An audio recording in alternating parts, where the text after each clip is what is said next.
पुस्तक मेरा दागिस्तान, लेखक रसूल हमजा तोब, चैप्टर नंबर 6, विषयां बारे।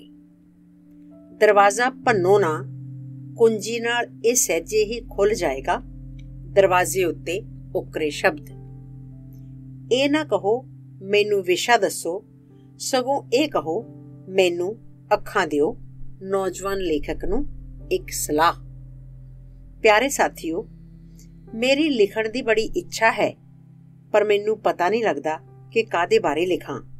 मैनू कोई भखदी दिलचस्पी वाला विशा दसो तां मैं शानदार किताब लिख देवांगा।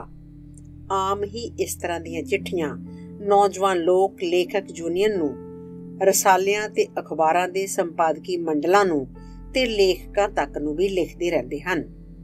मैनू भी इस तरह दीयां चिट्ठियां मिलदियां हन। पिता जी नूं भी मिलदियां हुंदियां सन।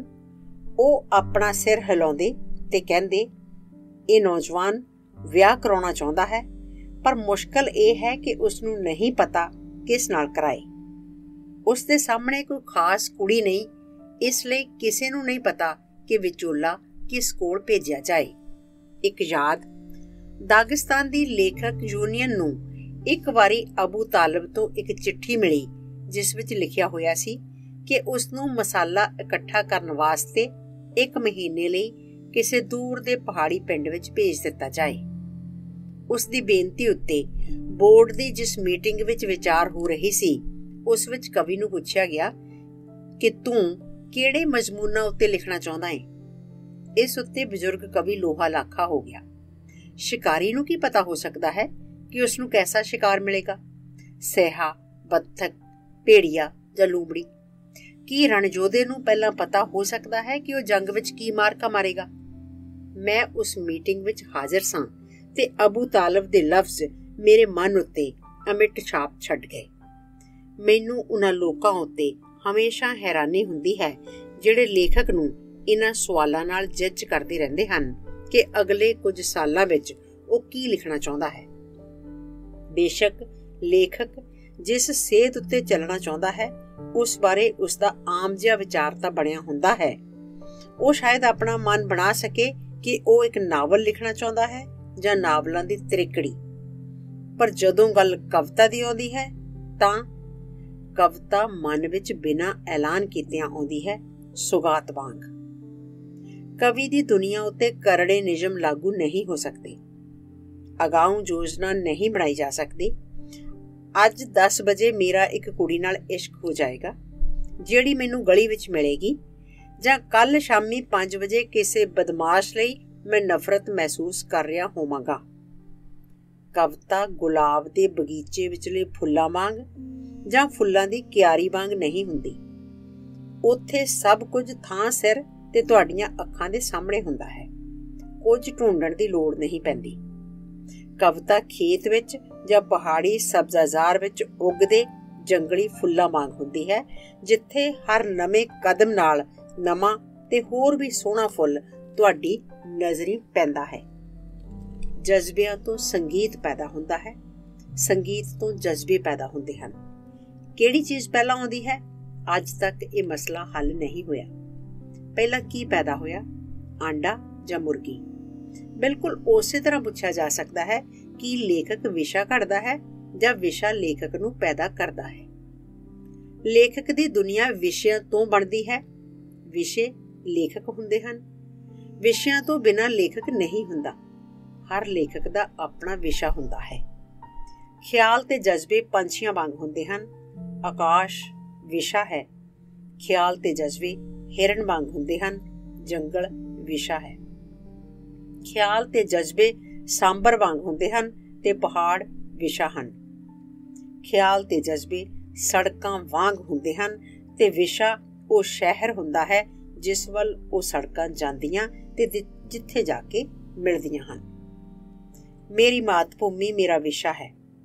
ਮੇਰੇ ਲਈ ਇਸ ਨੂੰ ਲੱਭਣ ਜਾਂ ਚੁਣਨ ਦੀ ਲੋੜ ਨਹੀਂ। ਅਸੀਂ ਮਾਤ ਭੂਮੀ ਨਹੀਂ ਚੁਣਦੇ, ਮਾਤ ਭੂਮੀ ਸਾਨੂੰ ਸ਼ੁਰੂ ਤੋਂ ਹੀ ਚੁਣ ਲੈਂਦੀ ਹੈ। ਆਕਾਸ਼ ਤੋਂ ਬਿਨਾਂ ਕੋਈ ਉਕਾਬ ਨਹੀਂ ਹੋ ਸਕਦਾ। ਚਟਾਨਾਂ ਤੋਂ ਬਿਨਾਂ ਕੋਈ ਪਹਾੜੀ ਬੱਕਰੀਆਂ ਨਹੀਂ ਹੋ ਸਕਦੀਆਂ। तेज ते शुद्ध जल धारा तो बिना कोई ट्राउट मच्छी नहीं हो सकती। हवाई अड्डे तो बिना कोई हवाई जहाज नहीं हो सकते। बिल्कुल उसी तरह मातभूमि तो बिना कोई लेखक नहीं हो सकता। ਜਿਹੜੀ ਝੀਲ ਮੁਰਗੀ ਖਾਨੇ ਵਿੱਚ ਮੁਰਗੀਆਂ ਵਿਚਕਾਰ ਹੌਲੀ-ਹੌਲੀ ਤੁਰੀ ਫਿਰਦੀ ਹੈ, ਉਹ ਝੀਲ ਨਹੀਂ ਰਹਿੰਦੀ। ਪਾਲਤੂ ਭੇਡਾਂ ਦੇ ਇੱਜੜ ਨਾਲ ਸ਼ਾਂਤੀ ਨਾਲ ਚੱਲ ਰਹੀ ਪਹਾੜੀ ਬੱਕਰੀ ਨਹੀਂ ਰਹਿੰਦੀ। ਮਛਲੀਆਂ ਵਾਲੇ ਤਲਾਬ ਵਿੱਚ ਤਰਦੀ ਫਿਰਦੀ ਟਰਾਊਟ ਨਹੀਂ। ਅਜਾਇਬ ਘਰ ਵਿੱਚ ਨੁਮਾਇਸ਼ ਲਈ ਪਿਆ ਹਵਾਈ ਜਹਾਜ਼ ਨਹੀਂ। ਬਿਲਕੁਲ ਉਸੇ ਤਰ੍ਹਾਂ ਬੁਲਬੁਲ ਵਾਲੇ ਗੀਤਾਂ ਤੋਂ ਬਿਨਾਂ ਕੋਈ ਬੁਲਬੁਲ ਨਹੀਂ ਹੁੰਦੀ। ਵਿਸ਼ਿਆਂ ਬਾਰੇ ਕੁਝ ਹੋਰ। ਬਚਪਨ ਤੋਂ ਹੀ ਇੱਕ ਤਸਵੀਰ ਮੇਰੇ ਮਨ ਵਿੱਚ ਟਿਕੀ ਹੋਈ ਹੈ। ਜਦੋਂ ਵੀ ਮੈਂ ਆਪਣੇ ਪਿਤਾ ਦੀ ਸਕਲੀਆ ਦੀ ਨਿੱਕੀ ਜਿਹੀ ਬਾਰੀ ਖੋਲ੍ਹਦਾ ਸਾਂ ਤਾਂ ਮੇਰੀ ਨਜ਼ਰ ਵਿਸ਼ਾਲ ਹਰੀ ਪਠਾਰ ਉੱਤੇ ਪੈਂਦੀ ਸੀ, ਜਿਹੜੀ ਔਲ ਦੇ ਪੈਰਾਂ ਵਿੱਚ ਮੇਜ਼ਪੋਸ਼ ਵਾਂਗ ਵਿਛੀ ਹੁੰਦੀ ਸੀ। 4 ਚੁਫੇਰੇ ਚਟਾਨਾਂ ਪਠਾਰ ਉੱਤੇ ਝੁਕੀਆਂ ਲੱਗਦੀਆਂ ਸਨ। ਪਹਾੜਾਂ ਵਾਲੇ ਪਾਸੇ ਪੈਸੇ ਮੁੜਦੇ ਤੇ ਵੱਟ ਖਾਂਦੇ, ਜਿਸ ਤੋਂ ਮੈਨੂੰ ਸੱਪ ਯਾਦ ਆ ਜਾਂਦਾ, ਜਦ ਕਿ ਗੁਫਾਵਾਂ ਦੇ ਮੂੰਹ ਮੈਨੂੰ ਹਮੇਸ਼ਾ ਜੰਗਲੀ ਜਾਨਵਰਾਂ ਦੀਆਂ ਬੂਥੀਆਂ ਵਾਂਗ ਲੱਗਦੇ ਹੁੰਦੇ ਸਨ। ਪਹਾੜਾਂ ਦੀ ਪਹਿਲੀ ਕਤਾਰ ਪਿੱਛੇ ਦੂਜੀ ਕਤਾਰ ਖੜੀ ਹੁੰਦੀ ਸੀ। ਹੁਣ ਮੈਂ ਸੋਚਦਾ ਹਾਂ ਕਿ ਸਵਿਟਜ਼ਰਲੈਂਡ ਵਿੱਚ ਜਾਂ ਨੇਪਲਸ ਦੇ ਦੁਆਲੇ ਇਸ ਨਾਲੋਂ ਵੀ ਸੁੰਦਰ ਥਾਵਾਂ ਹਨ। ਪਰ ਮੈਂ ਜਿੱਥੇ ਵੀ ਕਿਤੇ ਗਿਆ ਹਾਂ ਤੇ ਜਿਹੜੀ ਵੀ ਕੋਈ ਮੈਂ ਸੰਸਾਰਕ ਸੁੰਦਰਤਾ ਦੇਖੀ ਹੈ, ਮੈਂ ਉਸ ਦੀ ਤੁਲਨਾ ਬਹੁਤ ਪਹਿਲਾਂ ਆਪਣੇ ਬਚਪਨ ਵਿੱਚ ਦੇਖੀ ਤਸਵੀਰ ਨਾਲ ਕਰਦਾ ਹਾਂ, ਜਿਹੜੀ ਤਸਵੀਰ ਸਕਲੀਆ ਦੀ ਬਾਰੀ ਦੇ ਨਿੱਕੇ ਜਿਹੇ ਫਰੇਮ ਵਿੱਚ ਜੜੀ ਹੁੰਦੀ ਸੀ। ਤੇ ਇਹ ਤੁਲਨਾ ਦੁਨੀਆ ਦੇ ਸਭ ਅਜੂਬਿਆਂ ਨੂੰ ਮਾਤ ਪਾ ਦਿੰਦੀ ਹੈ।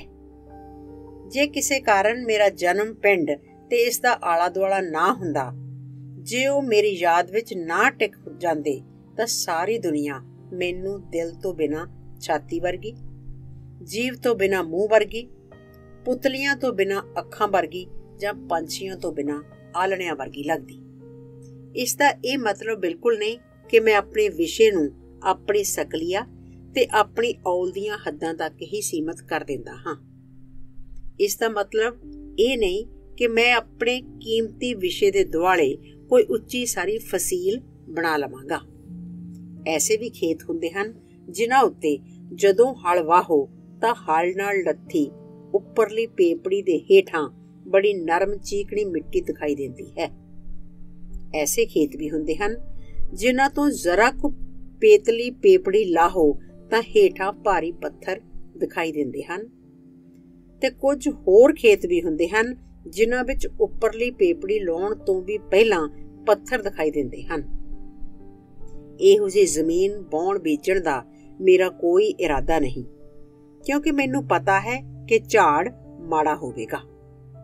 ਮੈਂ ਆਪਣੀ ਜਨਮ ਭੂਮੀ ਲਈ ਆਪਣੇ ਪਿਆਰ ਨੂੰ ਰੱਸੀ ਬੰਨ੍ਹ ਕੇ ਨਹੀਂ ਰੱਖਣਾ ਚਾਹੁੰਦਾ, ਜਿਵੇਂ ਕਿ ਇਹ ਕੋਈ ਘੋੜਾ ਹੋਵੇ ਜਿਹੜਾ ਚੰਗਾ ਦਿਹਾੜੀ ਦਾ ਕੰਮ ਕਰ ਚੁੱਕਾ ਹੈ ਤੇ ਚਰਨ ਲਈ ਛੱਡ ਦਿੱਤਾ ਗਿਆ ਹੈ। ਮੈਂ ਆਪਣੀ ਘੋੜੀ ਦੀ ਕਾਠੀ ਲਾਉਂਦਾ ਹਾਂ, ਇਸ ਦੀ ਪਸੀਨੇ ਵਾਲੀ ਧੌਣ ਉੱਤੇ ਥਾਪੀ ਦਿੰਦਾ ਹਾਂ ਤੇ ਕਹਿੰਦਾ ਹਾਂ, ਕੁਝ ਚਿਰ ਚਰ ਲੈ ਤੇ ਸੱਜਰੀ ਤਾਕਤ ਲੈ ਲੈ। ਦੇਸ਼ ਬਾਰੇ ਮੇਰਾ ਅਹਿਸਾਸ ਸ਼ਾਂਤ ਤੇ ਭਰੋਸੇ ਵਾਲਾ ਹੈ, ਜਿਸ ਤਰ੍ਹਾਂ ਆਜ਼ਾਦ ਚੱਲ ਰਹੀ ਘੋੜੀ ਵਿੱਚ ਹੁੰਦਾ ਹੈ। ਮੈਂ ਆਪਣੀ ਦੁਨੀਆ ਦੇ ਸਾਰੇ ਵਰਤਾਰੇ ਆਪਣੀ ਸਕਲੀਆ ਵਿੱਚ, ਆਪਣੇ ਪਹਾੜੀ ਪਿੰਡ ਵਿੱਚ, ਆਪਣੇ ਦਾਗਿਸਤਾਨ ਵਿੱਚ ਜਾਂ ਦੇਸ਼ ਬਾਰੇ ਆਪਣੇ ਵਿਚਾਰਾਂ ਵਿੱਚ ਨਹੀਂ ਲੱਭਣਾ ਚਾਹੁੰਦਾ।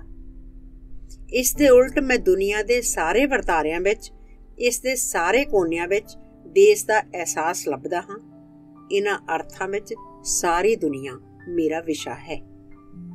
ਮੈਨੂੰ ਯਾਦ ਹੈ ਇੱਕ ਵਾਰੀ ਦੂਰ ਤੇ ਅਦਭੁਤ ਸਤਿਆਂਗੋ ਵਿੱਚ ਕੁੱਕੜਾਂ ਦੀ ਬਾਂਗ ਨੇ ਮੇਰੀ ਨੀਂਦ ਉਖਾੜ ਦਿੱਤੀ। ਜਦੋਂ ਮੈਂ ਅੱਖਾਂ ਖੋਲੀਆਂ ਤਾਂ ਕੁਝ ਸਕਿੰਟਾਂ ਲਈ ਮੈਨੂੰ ਲੱਗਾ ਮੈਂ ਆਪਣੇ ਪਿੰਡ, ਆਪਣੇ ਘਰ ਵਿੱਚ ਬੈਠਾ ਹਾਂ। ਇਸ ਤਰ੍ਹਾਂ ਸਤਿਆਂਗੋ ਦੇ ਕੁੱਕੜ ਮੇਰੇ ਲਈ ਵਿਸ਼ਾ ਸਿੱਧ ਹੋਏ। ਮੈਂ ਇੱਕ ਵਾਰੀ ਜਾਪਾਨ ਦੇ ਹੋਰ ਵੀ ਅਦਭੁਤ ਸ਼ਹਿਰ ਕਾਮਾਕੂਰਾ ਵਿੱਚ ਪਰਮ ਸੁੰਦਰੀ ਲਈ ਮੁਕਾਬਲੇ ਵੇਲੇ ਹਾਜ਼ਰ ਸਾਂ। ਜਾਪਾਨੀ ਸੁੰਦਰੀਆਂ ਕਤਾਰ ਬਣਾ ਕੇ ਸਾਡੇ ਅੱਗੋਂ ਲੰਘੀਆਂ।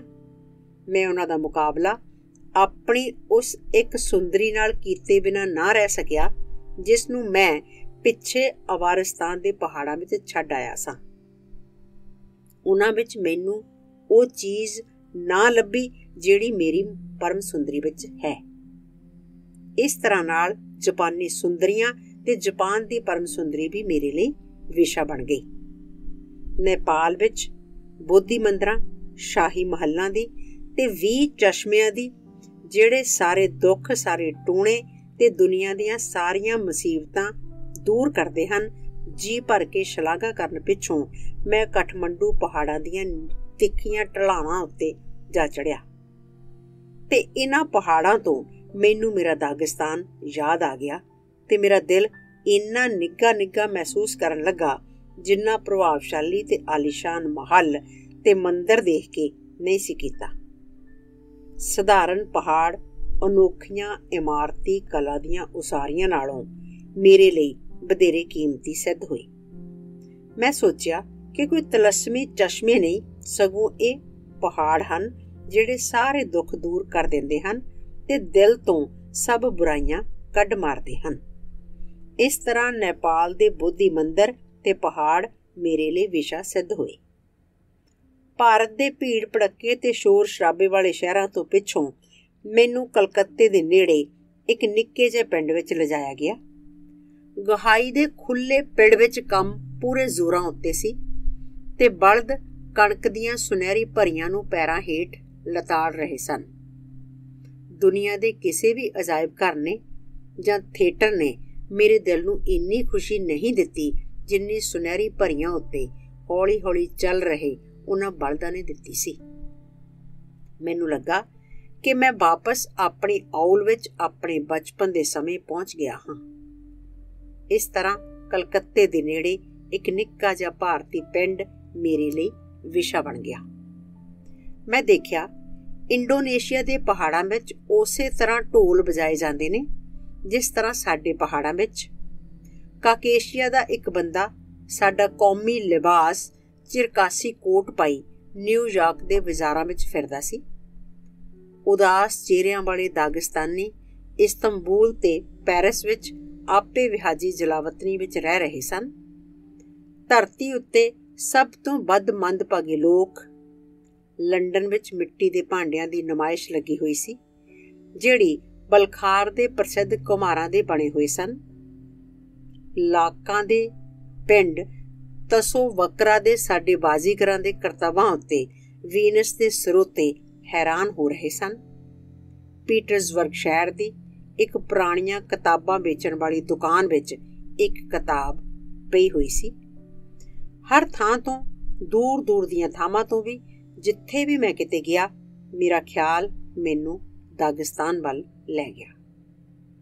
ਰਣਜੋਧੇ ਦੀ ਬਦਕਿਸਮਤੀ ਹੁੰਦੀ ਹੈ ਜਦੋਂ ਇੱਕੋ ਵੇਲੇ ਕਈ ਦੁਸ਼ਮਣ ਉਸ ਉੱਤੇ ਹਮਲਾ ਕਰਦੇ ਹਨ। ਉਹ ਇੱਕੋ ਵੇਲੇ ਆਪਣੇ ਆਪ ਅੱਗੋਂ ਵੀ ਤੇ ਪਿੱਛੋਂ ਵੀ ਰੱਖਿਆ ਨਹੀਂ ਕਰ ਸਕਦਾ, ਪਰ ਜੇ ਉਸਨੂੰ ਪਿੱਠ ਜੋੜਨ ਲਈ ਕੋਈ ਚਟਾਨ ਮਿਲ ਜਾਏ ਤਾਂ ਹਾਲਤ ਅਜੇ ਇੰਨੀ ਮਾੜੀ ਨਹੀਂ ਹੁੰਦੀ। ਫੁਰਤੀਲਾ ਤੇ ਨਿਪੁੰਨ ਯੋਧਾ 2 ਜਾਂ ਸਗੋਂ 3 ਦੁਸ਼ਮਣਾਂ ਨਾਲ ਵੀ ਨਿਪਟ ਸਕਦਾ ਹੈ ਜੇ ਉਸਦੇ ਪਿੱਠ ਜੋੜਨ ਲਈ ਕੋਈ ਚਟਾਨ ਹੋਵੇ। ਦਾਗਿਸਤਾਨ ਮੇਰੀ ਚਟਾਨ ਹੈ। ਇਹ ਸਾਰੀਆਂ ਮੁਸ਼ਕਲਾਂ ਵਿੱਚੋਂ ਨਿਕਲਣ ਵਿੱਚ ਮੇਰੀ ਸਹਾਇਤਾ ਕਰਦੀ ਹੈ। ਯਾਤਰੀ ਜਿਨ੍ਹਾਂ ਦੇਸ਼ਾਂ ਨੂੰ ਦੇਖ ਕੇ ਮੁੜਦੇ ਹਨ, ਉਹਨਾਂ ਦੇ ਗੀਤ ਆਪਣੇ ਨਾਲ ਲੈ ਆਉਂਦੇ ਹਨ। ਮੇਰੇ ਨਾਲ ਮੁਸੀਬਤ ਇਹ ਹੈ ਕਿ ਜਿੱਥੇ ਵੀ ਮੈਂ ਜਾਂਦਾ ਹਾਂ, ਆਪਣੇ ਨਾਲ ਦਾਗਿਸਤਾਨ ਦੇ ਗੀਤ ਲੈ ਕੇ ਮੁੜਦਾ ਹਾਂ। ਹਰ ਨਵੀਂ ਕਵਿਤਾ ਨਾਲ ਮੈਂ ਆਪਣਾ ਦੇਸ਼ ਨਵੀਂ ਨਜ਼ਰ ਨਾਲ ਦੇਖਦਾ ਹਾਂ, ਇਸ ਨੂੰ ਨਵੇਂ ਸਿਰਿਓਂ ਸਮਝਦਾ ਤੇ ਨਵੇਂ ਸਿਰਿਓਂ ਪਿਆਰ ਕਰਦਾ ਹਾਂ। ਮੇਰੇ ਲਈ ਮੇਰੀ ਜਨਮ ਭੂਮੀ ਦਾਗਿਸਤਾਨ ਅਥਾਹ ਤੇ ਅਨੰਤ ਹੈ। ਆਪਣੀ ਨੋਟਬੁੱਕ ਵਿੱਚੋਂ, ਹੇ ਬਾਜ, ਤੇਰਾ ਸਭ ਤੋਂ ਪਿਆਰਾ ਗੀਤ ਕਾਹਦੇ ਬਾਰੇ ਹੈ? ਉੱਚੇ ਪਹਾੜਾਂ ਬਾਰੇ। ਹੇ ਸਮੁੰਦਰੀ ਮੁਰਗਾਬੀ, ਤੇਰਾ ਸਭ ਤੋਂ ਪਿਆਰਾ ਗੀਤ ਕਾਹਦੇ ਬਾਰੇ ਹੈ? ਨੀਲੇ ਸਾਗਰ ਬਾਰੇ। ਹੇ ਕਾਗ, ਤੇਰਾ ਸਭ ਤੋਂ ਮਨ ਭਾਉਂਦਾ ਗੀਤ ਕਾਹਦੇ ਬਾਰੇ ਹੈ? ਰਣ ਭੂਮੀ ਵਿੱਚ ਪਈਆਂ ਅਤ ਸਵਾਦੀ ਲਾਸ਼ਾਂ ਬਾਰੇ। ਸਾਹਿਤ ਦੇ ਵੀ ਆਪਣੇ ਪੰਛੀ ਹਨ। ਇਸ ਦੇ ਬਾਜ ਤੇ ਸਮੁੰਦਰੀ ਮੁਰਗਾਬੀਆਂ। ਕੁਝ ਪਹਾੜਾਂ ਦੀ ਸਿਫਤ ਕਰਦੇ ਹਨ, ਕੁਝ ਸਮੁੰਦਰਾਂ ਦੀ। ਹਰ ਪੰਛੀ ਦੀ ਆਪਣੀ ਜਨਮ ਭੂਮੀ ਹੁੰਦੀ ਹੈ, ਆਪਣਾ ਵਿਸ਼ਾ ਹੁੰਦਾ ਹੈ। ਪਰ ਕਾਗ ਵੀ ਮੌਜੂਦ ਹਨ। ਇਹ ਹੋਰ ਕਿਸੇ ਵੀ ਚੀਜ਼ ਨਾਲੋਂ ਜ਼ਿਆਦਾ ਆਪਣੇ ਆਪ ਨੂੰ ਪਿਆਰ ਕਰਦੇ ਹਨ। ਜਦੋਂ ਇਹ ਰਣ ਭੂਮੀ ਵਿੱਚ ਸ਼ਹੀਦ ਹੋਇਆਂ ਦੀਆਂ ਅੱਖਾਂ ਨੂੰ ਠੂੰਗੇ ਦੇ ਰਿਹਾ ਹੁੰਦਾ ਹੈ ਤਾਂ ਉਹ ਇਹ ਪਰਵਾਹ ਨਹੀਂ ਕਰਦਾ ਕਿ ਇਹ ਅੱਖਾਂ ਯੋਧਿਆਂ ਦੀਆਂ ਹਨ ਜਾਂ ਬੁਜ਼ਦਲਾਂ ਦੀਆਂ। ਮੈਂ ਇਹੋ ਜਿਹੇ ਸਾਹਿਤਕਾਰਾਂ ਨੂੰ ਜਾਣਦਾ ਹਾਂ ਜਿਹੜੇ ਅੱਜ ਉਹ ਕੁਝ ਕਰਦੇ ਹਨ ਜੋ ਕੁਝ ਸਭ ਤੋਂ ਵੱਧ ਫਾਇਦੇਮੰਦ ਹੈ, ਤੇ ਕੱਲ ਨੂੰ ਉਹ ਕੁਝ ਕਰਨਗੇ ਜਿਸ ਦਾ ਉਹਨਾਂ ਨੂੰ ਕੱਲ ਲਾਭ ਪੁੱਜੇਗਾ। ਵਿਸ਼ਿਆਂ ਬਾਰੇ ਕੁਝ ਹੋਰ। ਵਿਸ਼ਾ ਸਮਾਨ ਦੇ ਭਰੇ ਸੰਦੂਕ ਵਾਂਗ ਹੈ। ਸ਼ਬਦ ਇਸ ਸੰਦੂਕ ਦੀ ਕੁੰਜੀ ਹਨ, ਪਰ ਅੰਦਰਲਾ ਸਮਾਨ ਤੁਹਾਡਾ ਆਪਣਾ ਹੋਣਾ ਚਾਹੀਦਾ ਹੈ, ਬੇਗਾਨਾ ਨਹੀਂ।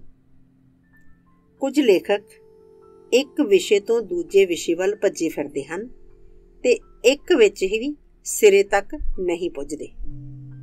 ਉਹ ਸੰਦੂਕ ਦਾ ਢੱਕਣ ਚੁੱਕ ਲੈਂਦੇ ਹਨ, ਉੱਪਰਲੀਆਂ ਚੀਜ਼ਾਂ ਡੇਗ ਡਾਗ ਦਿੰਦੇ ਹਨ ਤੇ ਭੱਜ ਜਾਂਦੇ ਹਨ।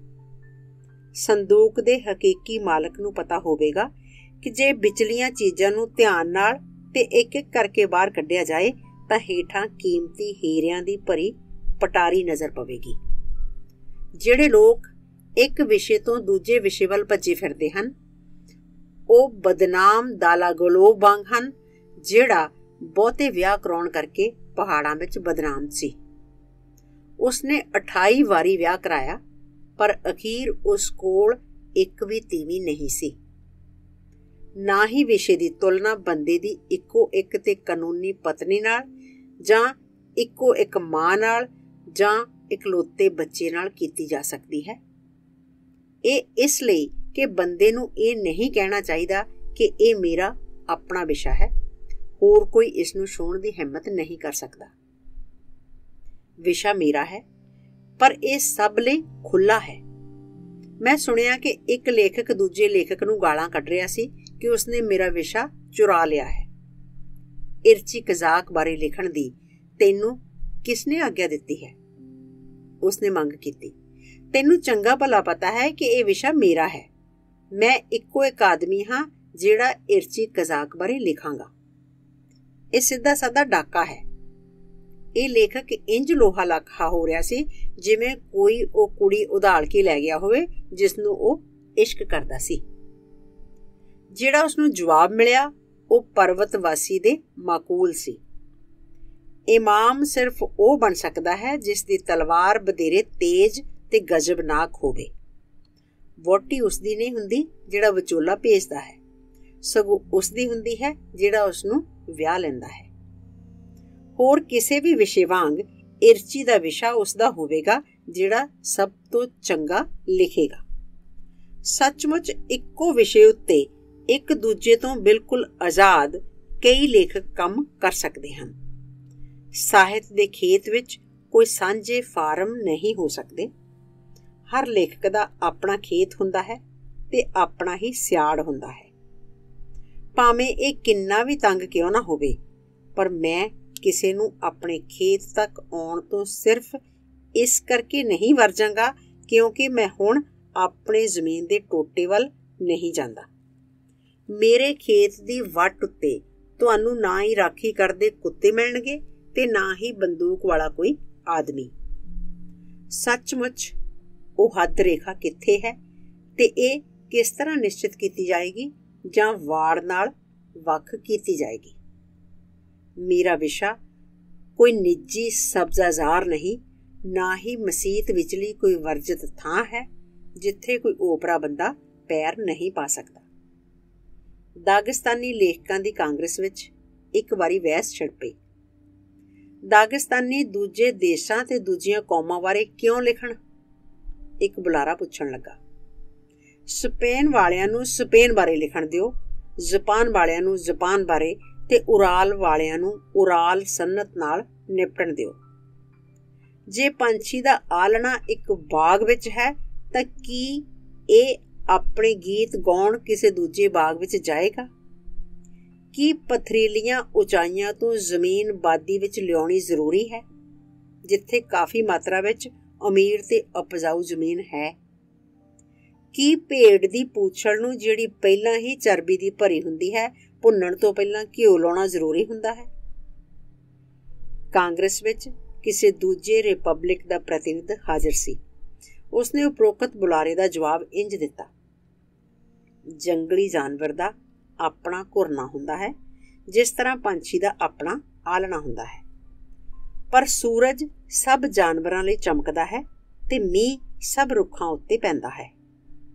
ਸਤਰੰਗੀ ਪੀਂਘ ਨੂੰ ਇੱਕੋ ਵੇਲੇ ਸਭ ਅੱਖਾਂ ਦੇਖ ਸਕਦੀਆਂ ਨੇ ਤੇ ਬਿਜਲੀ ਉੱਚੇ ਪਹਾੜਾਂ ਨੂੰ ਵੀ ਤੇ ਡੂੰਘੀਆਂ ਖੱਡਾਂ ਨੂੰ ਵੀ ਰੁਸ਼ਨਾ ਦਿੰਦੀ ਹੈ। ਗਰਜ ਨਾਲ ਵੀ ਇਸੇ ਤਰ੍ਹਾਂ ਹੀ ਹੁੰਦਾ ਹੈ। ਦੂਰ ਦਰਾਡੇ ਦੇ ਦੇਸ਼ ਤੋਂ ਲਿਆਂਦੇ ਚਾਵਲਾਂ ਨਾਲ ਸ਼ਾਨਦਾਰ ਪੁਲਾਓ ਤਿਆਰ ਕੀਤਾ ਜਾ ਸਕਦਾ ਹੈ। ਮੈਂ ਬੜੀ ਦੂਰੋਂ ਚੱਲ ਕੇ ਤੁਹਾਡੀ ਕਾਂਗਰਸ ਵਿੱਚ ਆਇਆ ਹਾਂ। ਮੈਂ ਸਿਰਫ ਤੁਹਾਨੂੰ ਵਧਾਈ ਦੇਣ ਆਇਆ ਹਾਂ, ਪਰ ਮੈਨੂੰ ਤੁਹਾਡੇ ਪਹਾੜਾਂ, ਤੁਹਾਡੇ ਸਮੁੰਦਰ, ਤੁਹਾਡੇ ਚੰਗੇ ਆਦਮੀਆਂ, ਤੁਹਾਡੀਆਂ ਇੱਜ਼ਤ ਮਾਣ ਵਾਲੀਆਂ ਸੁੰਦਰ ਔਰਤਾਂ ਨਾਲ ਪਿਆਰ ਹੋ ਗਿਆ ਹੈ। ਜੇ ਮੈਂ ਤੁਹਾਡੇ ਬਾਰੇ ਲਿਖਾਂ ਤੇ ਮੇਰੇ ਦੇਸ਼ਵਾਸੀ ਮੇਰੇ ਧੰਨਵਾਦੀ ਹੀ ਹੋਣਗੇ। ਜੇ ਤੁਸੀਂ ਮੇਰੀ ਰਿਪਬਲਿਕ ਬਾਰੇ ਲਿਖੋ ਤਾਂ ਇਹ ਵੀ ਕੋਈ ਨੁਕਸਾਨ ਨਹੀਂ ਕਰਨ ਲੱਗਾ। ਲੇਖਕ ਦੀ ਚੋਣ ਆਜ਼ਾਦ ਹੈ, ਜਿਸ ਤਰ੍ਹਾਂ ਪਿਆਰ ਦੇ ਮਾਮਲਿਆਂ ਵਿੱਚ ਹੁੰਦੀ ਹੈ। ਕੀ ਦਿਲ ਵਿੱਚ ਘਰ ਬਣਾਉਣ ਲਈ ਪਿਆਰ ਆਗਿਆ ਮੰਗਦਾ ਹੈ? ਕਾਂਗਰਸ ਨੇ ਮਹਿਮਾਨ ਦਾ ਤਾਲੀਆਂ ਨਾਲ ਸਵਾਗਤ ਕੀਤਾ। ਉਸ ਦੇ ਲਫ਼ਜ਼ ਤੀਰਾਂ ਵਾਂਗ ਤੇਜ਼ ਤੇ ਨਿਸ਼ਾਨੇ ਬੈਠਦੇ ਸਨ। ਤਾਂ ਵੀ ਜਿਸ ਵੇਲੇ ਮੈਂ ਤਾੜੀਆਂ ਵਜਾ ਰਿਹਾ ਸਾਂ ਤਾਂ ਉਸ ਨਾਲ ਪੂਰੀ ਤਰ੍ਹਾਂ ਸਹਿਮਤ ਹੋ ਰਿਹਾ ਸਾਂ, ਤਾਂ ਕੁਝ ਖਿਆਲ ਮੇਰਾ ਪਿੱਛਾ ਨਹੀਂ ਸਨ ਛੱਡ ਰਹੇ। ਦੂਜੇ ਦੇਸ਼ਾਂ ਤੇ ਦੂਜੀਆਂ ਕੌਮਾਂ ਬਾਰੇ ਲਿਖਣਾ ਚੰਗਾ ਹੈ, ਪਰ ਸਿਰਫ ਤਾਂ ਜੇ ਤੁਹਾਡੇ ਪੈਰ ਤੁਹਾਡੇ ਆਪਣੇ ਵਿਸ਼ੇ ਵਿੱਚ ਪੱਕੇ ਗੱਡੇ ਹੋਣ। ਮੇਰਾ ਨਿੱਕਾ ਜਿਹਾ ਦਾਗਿਸਤਾਨ ਤੇ ਮੇਰੀ ਵਿਸ਼ਾਲ ਦੁਨੀਆ, ਦੋ ਨਦੀਆਂ ਜਿਹੜੀਆਂ ਵਾਦੀ ਵਿੱਚ ਪੁੱਜ ਕੇ ਇੱਕੋ ਧਾਰਾ ਬਣ ਜਾਂਦੀਆਂ ਹਨ, ਦੋ ਹੰਝੂ ਜਿਹੜੇ ਦੋ ਅੱਖਾਂ 'ਚੋਂ ਦੋ ਗੱਲਾਂ ਉੱਤੇ ਵਹਿੰਦੇ ਹਨ, ਪਰ ਜਿਹੜੇ ਇੱਕੋ ਗਮ ਜਾਂ ਇੱਕੋ ਖੁਸ਼ੀ ਤੋਂ ਪੈਦਾ ਹੁੰਦੇ ਹਨ। ਇੱਕ ਕਵੀ ਦੀਆਂ ਗੱਲਾਂ ਉੱਤੇ ਦੋ ਟੇਪੇ ਜੋ ਡਿੱਗੇ, ਇੱਕ ਖੱਬੀ ਇੱਕ ਸੱਜੀ ਗੱਲ ਉੱਤੇ, ਇਹ ਹੰਝੂ ਦੋ। ਇੱਕ ਟੇਪੇ ਵਿੱਚ ਖੁਸ਼ੀਆਂ, ਦੂਜਾ ਸੋਗੀ ਡੁੱਬਾ ਲੱਗੇ। ਇੱਕ ਹੰਝੂ ਵਿੱਚ ਪਿਆਰ ਮੁਹੱਬਤ, ਇੱਕ ਹੰਝੂ ਵਿੱਚ ਰੋਹ। ਦੋ ਨਿੱਕੇ ਨਿੱਕੇ ਟੇਪੇ, ਸ਼ੀਸ਼ੇ ਜਿਹੇ ਸਾਫ਼ ਅਡੋਲ, ਇਹ ਤੁਪਕੇ ਨੇ ਬਿਨਾਂ ਸੱਤਿਆ ਜੋ ਵੱਖ ਵੱਖ ਹੋ ਰਹਿੰਦੇ। ਜੇ ਮਿਲ ਜਾਣ ਤਾਂ ਇਹ ਬਣ ਜਾਂਦੇ ਨੇ ਕਵਿਤਾ ਦੇ ਬੋਲ। ਮੇਰਾ ਨਿੱਕਾ ਜਿਹਾ ਦਾਗਿਸਤਾਨ ਤੇ ਮੇਰੀ ਵਿਸ਼ਾਲ ਦੁਨੀਆ, ਇਹ ਮੇਰਾ ਜੀਵਨ, ਮੇਰਾ ਇੱਕ ਸੁਰ ਸੰਗੀਤ, ਮੇਰੀ ਕਿਤਾਬ, ਇਹ ਮੇਰਾ ਵਿਸ਼ਾ ਹੈ। ਜਿਹੜਾ ਆਵਾਜ਼ ਆਪਣੇ ਉੱਚੇ ਪਹਾੜੀ ਟਿਕਾਣੇ ਤੋਂ ਹੇਠਾਂ ਮੈਦਾਨਾਂ ਦੀਆਂ ਵਿਸ਼ਾਲ ਚੁੜੱਤਨਾਂ ਵਿੱਚ ਨਹੀਂ ਉਤਰਦਾ, ਉਹ ਮਾੜਾ ਆਵਾਜ਼ ਹੁੰਦਾ ਹੈ। ਜਿਹੜਾ ਆਵਾਜ਼ ਮੈਦਾਨਾਂ ਦੀਆਂ ਵਿਸ਼ਾਲ ਚੁੜੱਤਨਾਂ ਤੋਂ ਆਪਣੇ ਉੱਚੇ ਪਹਾੜੀ ਟਿਕਾਣੇ ਵੱਲ ਨਹੀਂ ਪੁੱਜਦਾ, ਉਹ ਮਾੜਾ ਆਵਾਜ਼ ਹੁੰਦਾ ਹੈ। ਬਾਜ਼ ਲਈ ਇਹ ਆਸਾਨ ਹੈ, ਉਹ ਜੰਮਦਾ ਹੀ ਆਵਾਜ਼ ਹੈ, ਤੇ ਜੇ ਚਾਹੇ ਵੀ ਤਾਂ ਪਹਾੜੀ ਕਾਂ ਜਾਂ ਸਮੁੰਦਰੀ ਮੁਰਗਾਬੀ ਨਹੀਂ ਬਣ ਸਕਦਾ। ਲੇਖਕ ਲਈ ਬਾਜ਼ ਬਣਨਾ ਮੁਸ਼ਕਲ ਹੈ, ਜਿੰਨਾ ਚਿਰ ਤੱਕ ਉਹ ਉਸ ਦਲੇਰ ਤੇ ਉੱਤਮ ਪੰਛੀ ਦੀਆਂ ਸਿਫਤਾਂ ਲੈ ਕੇ ਨਾ ਜੰਮਿਆ ਹੋਵੇ। ਜਿਸ ਬੰਦੇ ਨੇ ਕਮੂਜ਼ ਵਜਾਉਣਾ ਨਾ ਸਿੱਖਿਆ ਹੋਵੇ, ਉਹ ਸਾਡੇ ਇਲਾਕੇ ਵਿੱਚ ਉਸ ਬਾਰੇ ਕਹਿੰਦੇ ਹਨ, ਕੋਈ ਗੱਲ ਨਹੀਂ, ਉਹ ਅਗਲੀ ਦੁਨੀਆ ਵਿੱਚ ਵਜਾਉਣਾ ਸਿੱਖ ਲਵੇਗਾ। ਕਿੰਨੇ ਲੇਖਕ ਨੇ ਜਿਹੜੇ ਪਿਆਰ ਜਾਂ ਨਫ਼ਰਤ ਤੋਂ ਨਹੀਂ, ਸਗੋਂ ਆਪਣੀ ਸੁੰਘਣ ਸ਼ਕਤੀ ਤੋਂ ਅਗਵਾਈ ਲੈਂਦੇ ਹੋਏ ਕਲਮ ਫੜਦੇ ਨੇ ਤੇ ਲਿਖਣ ਬੈਠ ਜਾਂਦੇ ਨੇ। ਆਖਰ ਔਲ ਵਿੱਚ ਆਇਆ ਪ੍ਰਾਹੁਣਾ ਧੂੰਕਸ਼ਾਂ ਵਿੱਚੋਂ ਨਿਕਲਦੀ ਵਾਸ਼ਨਾ ਦੇ ਹਿਸਾਬ ਨਾਲ ਆਪਣੀ ਅੰਤਮ ਚੋਣ ਕਰਦਾ ਹੈ ਕਿ ਉਹ ਕਿਹੜੇ ਸਕਲੀਆ ਵਿੱਚ ਦਾਖਲ ਹੋਵੇ। ਕੁਝ ਧੂੰਕਸ਼ ਮਕਈ ਦੀਆਂ ਰੋਟੀਆਂ ਦੀ ਸੁਗੰਧੀ ਫੈਲਾ ਰਹੇ ਹੁੰਦੇ ਹਨ, ਦੂਜੇ ਉਬਲਦੇ ਮਾਸ ਦੀ। ਇੰਜ ਵੀ ਹੁੰਦਾ ਹੈ ਕਿ ਦੋ ਵਿਆਹੁਣ ਵਰਨ ਯੋਗ ਕੁੜੀਆਂ ਵਿੱਚੋਂ, ਜਿਨ੍ਹਾਂ ਵਿੱਚੋਂ ਇੱਕ ਮੂਰਖ ਹੈ ਤੇ ਦੂਜੀ ਚਤੁਰ ਹੁੰਦੀ ਹੈ, ਮੂਰਖ ਸਿਰਫ ਇਸ ਲਈ ਚੁਣ ਲਈ ਜਾਂਦੀ ਹੈ ਕਿਉਂਕਿ ਉਸਦਾ ਦਾਜ ਵਧੇਰੇ ਹੁੰਦਾ ਹੈ। ਫਿਰ ਐਸੇ ਲੇਖਕ ਵੀ ਹਨ ਜਿਨ੍ਹਾਂ ਨੂੰ ਕੋਈ ਫਰਕ ਨਹੀਂ ਪੈਂਦਾ ਕਿ ਉਹ ਕਿਹੜੇ ਵਿਸ਼ੇ ਬਾਰੇ ਜਾਂ ਕਿਹੜੇ ਦੇਸ਼ ਬਾਰੇ ਲਿਖਦੇ ਹਨ। ਉਹ ਉਹਨਾਂ ਮੁਨਾਫੇਖੋਰਾਂ ਵਾਂਗ ਹੁੰਦੇ ਹਨ ਜਿਹੜੇ ਸੋਚਦੇ ਹਨ ਕਿ ਉਹ ਜਿੰਨਾ ਅੱਗੇ ਜਾਣਗੇ ਉਨੀ ਹੀ ਵਧੇਰੇ ਕੀਮਤ ਆਪਣੇ ਮਾਲ ਲਈ ਲੈ ਸਕਣਗੇ। ਉਹਨਾਂ ਤੋਂ ਮੈਨੂੰ ਇੱਕ ਪ੍ਰਖਾਲਸ਼ਾ ਯਾਦ ਆ ਜਾਂਦੀ ਹੈ, ਜਿਹੜੀ ਸਮਝਦੀ ਸੀ ਕਿ ਉਸਦੀ ਆਪਣੀ ਔਲ ਵਿੱਚ ਕੋਈ ਵੀ ਮੁੰਡਾ ਉਸਦੇ ਮੇਚ ਦਾ ਨਹੀਂ ਤੇ ਕਿਸੇ ਦੂਜੀ ਔਲ ਵਿੱਚ ਵਰ ਢੂੰਡਣ ਦੀ ਇੱਛਾ ਨਾਲ ਚਲੀ ਜਾਂਦੀ ਹੈ। ਪਰ ਜਿਵੇਂ ਕਿ ਸਮਝਣਾ ਮੁਸ਼ਕਲ ਨਹੀਂ, ਆਪਣੇ ਆਖਰੀ ਦਿਨਾਂ ਤੱਕ ਬੁੱਢ ਕੁਵਾਰੀ ਰਹਿੰਦੀ ਹੈ। ਜੰਗਲ ਵਿੱਚ ਗਏ ਦੋ ਪਹਾੜੀਆਂ ਦੀ ਕਹਾਣੀ। ਦੋ ਪਹਾੜੀਏ ਆਪਣੀ ਔਲ ਤੋਂ ਜੰਗਲ ਵੱਲ ਤੁਰ ਪਏ ਤਾਂ ਕਿ ਕੁਝ ਪੰਜਾਲੀਆਂ ਬਣਾਉਣ ਲਈ ਸਮਾਨ ਲੱਭ ਸਕਣ, ਕਿਉਂਕਿ ਉਹਨਾਂ ਦੀਆਂ ਆਪਣੀਆਂ ਪੰਜਾਲੀਆਂ ਜ਼ਰੂਰ ਕੱਸ ਗਈਆਂ ਹੋਣਗੀਆਂ। ਉਹਨਾਂ ਵਿੱਚੋਂ ਇੱਕ ਨੇ ਇੱਕਦਮ ਇੱਕ ਯੋਗ ਦਰਖਤ ਲੱਭਿਆ ਤੇ ਉਸ ਨਾਲੋਂ ਸੁੱਕੀ ਲੱਕੜ ਦੇ ਦੋ ਸ਼ਾਨਦਾਰ ਟੋਟੇ ਕੱਟ ਲਏ। ਪਰ ਉਸਦੇ ਦੋਸਤ ਨੇ ਸੋਚਿਆ ਕਿ ਅਗਲਾ ਦਰਖਤ ਯਕੀਨਨ ਵਧੇਰੇ ਚੰਗਾ ਹੋਵੇਗਾ ਤੇ ਉਸ ਤੋਂ ਅਗਲਾ ਹੋਰ ਵੀ ਵਧੇਰੇ ਚੰਗਾ। ਉਸਨੇ ਸਾਰਾ ਦਿਨ ਜੰਗਲ ਵਿੱਚ ਘੁੰਮਦਿਆਂ ਗੁਜ਼ਾਰ ਦਿੱਤਾ, ਪਰ ਆਪਣਾ ਮਨ ਨਾ ਬਣਾ ਸਕਿਆ ਕਿ ਕਿਹੜਾ ਦਰਖਤ ਚੁਣੇ। ਆਖਰ ਉਸਨੇ ਦੋ ਟਾਹਣੇ ਕੱਟ ਲਏ ਜਿਹੜੇ ਉਹਨਾਂ ਨਾਲੋਂ ਕਿਤੇ ਭੈੜੇ ਸਨ, ਜਿਹੜੇ ਉਸਨੇ ਬਿਲਕੁਲ ਸ਼ੁਰੂ ਵਿੱਚ ਦੇਖੇ ਸਨ। ਉਹ ਸ਼ਾਮ ਨੂੰ ਦੇਰ ਨਾਲ ਘਰ ਪੁੱਜਾ ਜਦੋਂ ਉਸਦਾ ਦੋਸਤ ਆਪਣੀ ਨਵੀਂ ਪੰਜਾਲੀ ਦੀ ਸਹਾਇਤਾ ਨਾਲ ਹਲ ਵਾਹ ਕੇ ਖੇਤ ਤੋਂ ਵਾਪਸ ਮੁੜ ਰਿਹਾ ਸੀ। ਮੈਨੂੰ ਇਹ ਕਹਾਣੀ ਅਬੂ ਤਾਲਬ ਨੇ ਉਦੋਂ ਸੁਣਾਈ ਜਦੋਂ ਇੱਕ ਦਾਗਿਸਤਾਨੀ ਕਵੀ ਲੰਮਾ ਦੌਰਾ ਲਾਉਣ ਪਿੱਛੋਂ ਘਰ ਮੁੜਿਆ ਤੇ ਆਪਣੇ ਨਾਲ ਦੋ ਭੈੜੀਆਂ ਜਿਹੀਆਂ ਨਜ਼ਮਾਂ ਲੈ ਆਇਆ। ਜਿਹੜਾ ਗੀਤ ਤੁਸੀਂ ਆਪਣੇ ਘਰ ਯਾਦ ਕਰਨ ਤੋਂ ਅਸਮਰੱਥ ਰਹੇ ਹੋ, ਉਹ ਘਰ ਤੋਂ ਦੂਰ ਜਾ ਕੇ ਯਾਦ ਨਹੀਂ ਆਵੇਗਾ, ਬਜ਼ੁਰਗ ਕਵੀ ਨੇ ਅਖੀਰ ਵਿੱਚ ਕਿਹਾ ਤੇ ਫਿਰ ਨਾਲ ਰਲਾਇਆ, ਕਵੀ ਕਦੀ-ਕਦੀ ਉਹਨਾਂ ਪਹਾੜੀਆਂ ਨਾਲ ਮਿਲਦੇ ਹੁੰਦੇ ਨੇ ਜਿਹੜੇ ਸਾਰਾ ਦਿਨ ਆਪਣਾ ਜੱਤ ਵਾਲਾ ਟੋਪ ਲੱਭਣ ਵਿੱਚ ਲਾ ਦਿੰਦੇ ਨੇ, ਜਿਹੜਾ ਕਿ ਸਾਰਾ ਸਮਾਂ ਉਹਨਾਂ ਦੇ ਮੂਰਖ ਸਿਰ ਉੱਤੇ ਟਿਕਿਆ ਹੁੰਦਾ ਹੈ। ਵਿਸ਼ਿਆਂ ਬਾਰੇ ਕੁਝ ਹੋਰ।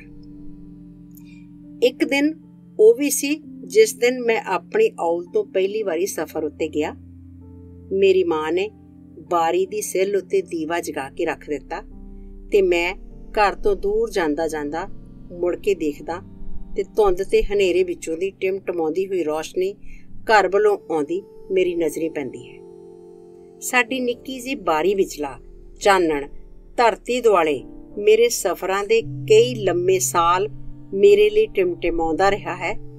ਜਦੋਂ ਆਖਰ ਮੈਂ ਘਰ ਮੁੜਿਆ ਤਾਂ ਘਰ ਦੇ ਅੰਦਰੋਂ ਉਸੇ ਬਾਰੀ ਵਿੱਚੋਂ ਬਾਹਰ ਦੇਖਿਆ ਤਾਂ ਮੈਂ ਉਹ ਵਿਸ਼ਾਲ ਦੁਨੀਆ ਦੇਖ ਸਕਦਾ ਸਾਂ ਜਿਹੜੀ ਮੈਂ ਆਪਣੀ ਜ਼ਿੰਦਗੀ ਵਿੱਚ ਗਾਉਂਦਾ ਰਿਹਾ ਸਾਂ।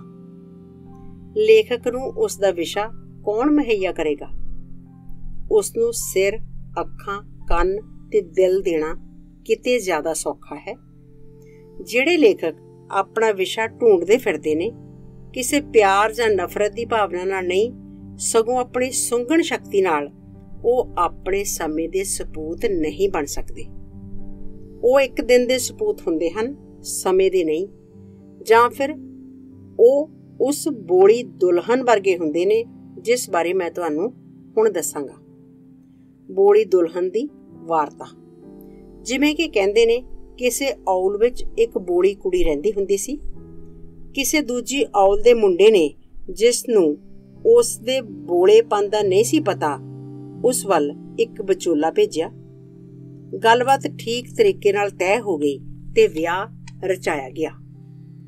ਕਈ ਪ੍ਰਾਹੁਣੇ ਇਸ ਵਿੱਚ ਸ਼ਾਮਲ ਹੋਏ। ਕੁੜੀ ਨਹੀਂ ਸੀ ਚਾਹੁੰਦੀ ਕਿ ਜਾਂਜੀਆਂ ਨੂੰ ਉਸ ਦੇ ਬੋਲੇਪਨ ਦਾ ਪਤਾ ਲੱਗੇ, ਇਸ ਲਈ ਉਸਨੇ ਆਪਣੀ ਇੱਕ ਸਹੇਲੀ ਨੂੰ ਮਦਦ ਕਰਨ ਲਈ ਕਿਹਾ। ਸਹੇਲੀ ਦਾ ਕੰਮ ਸਾਰਾ ਸਮਾਂ ਉਸ ਦੇ ਕੋਲ ਹੋ ਕੇ ਬੈਠਣਾ ਸੀ। ਜੇ ਕੋਈ ਖੁਸ਼ੀ ਵਾਲੀ ਗੱਲ ਹੋ ਰਹੀ ਹੁੰਦੀ ਤੇ ਹੱਸਣ ਦੀ ਲੋੜ ਪੈਂਦੀ ਤਾਂ ਉਸਨੇ ਦੁਲਹਨ ਦੇ ਖੱਬੇ ਮੋਢੇ ਉੱਤੇ ਚੂੰਡੀ ਵੱਢਣੀ ਸੀ, ਤੇ ਜੇ ਕੋਈ ਅਫਸੋਸ ਵਾਲੀ ਗੱਲ ਹੋ ਰਹੀ ਹੁੰਦੀ ਤਾਂ ਉਸਨੇ ਸੱਜੇ ਮੋਢੇ ਉੱਤੇ ਚੂੰਡੀ ਵੱਢਣੀ ਸੀ। ਦੁਲਹਨ ਲਈ ਆਪਣੇ ਵਿਆਹ ਵਿੱਚ ਗੱਲ ਕਰਨੀ ਕੋਈ ਜ਼ਰੂਰੀ ਨਹੀਂ ਹੁੰਦੀ। ਸੱਚਮੁੱਚ ਉਸ ਲਈ ਚੁੱਪ ਬੈਠਣਾ ਬਥੇਰੇ ਚੰਗਾ ਹੁੰਦਾ ਹੈ। ਸੋ ਕੁਝ ਦੇਰ ਲਈ ਸਭ ਕੁਝ ਠੀਕ ਠਾਕ ਚੱਲਦਾ ਰਿਹਾ। ਜਿੱਥੇ ਹੱਸਣ ਦੀ ਲੋੜ ਹੁੰਦੀ ਦੁਲਹਨ ਹੱਸ ਪੈਂਦੀ, ਤੇ ਜਦੋਂ ਆਸ-ਪਾਸ ਸਾਰੇ ਉਦਾਸ ਹੁੰਦੇ ਤਾਂ ਉਹ ਵੀ ਉਦਾਸ ਹੋ ਜਾਂਦੀ। ਪਰ ਫਿਰ ਹੋਇਆ ਇਹ ਕਿ ਉਸਦੀ ਸਹੇਲੀ ਨੂੰ ਭੁੱਲ ਗਿਆ ਕਿ ਕਿਸ ਵੇਲੇ ਕੀ ਕਰਨਾ ਹੈ। ਉਹ ਭੰਬਲ ਭੂਸਿਆਂ ਵਿੱਚ ਪੈ ਗਈ ਤੇ ਸੱਜੇ ਦੀ ਥਾਂ ਖੱਬੇ ਤੇ ਖੱਬੇ ਦੀ ਥਾਂ ਸੱਜੇ ਮੋਢੇ ਉੱਤੇ ਚੁੰਡੀਆਂ ਵੱਢਣ ਲੱਗੀ।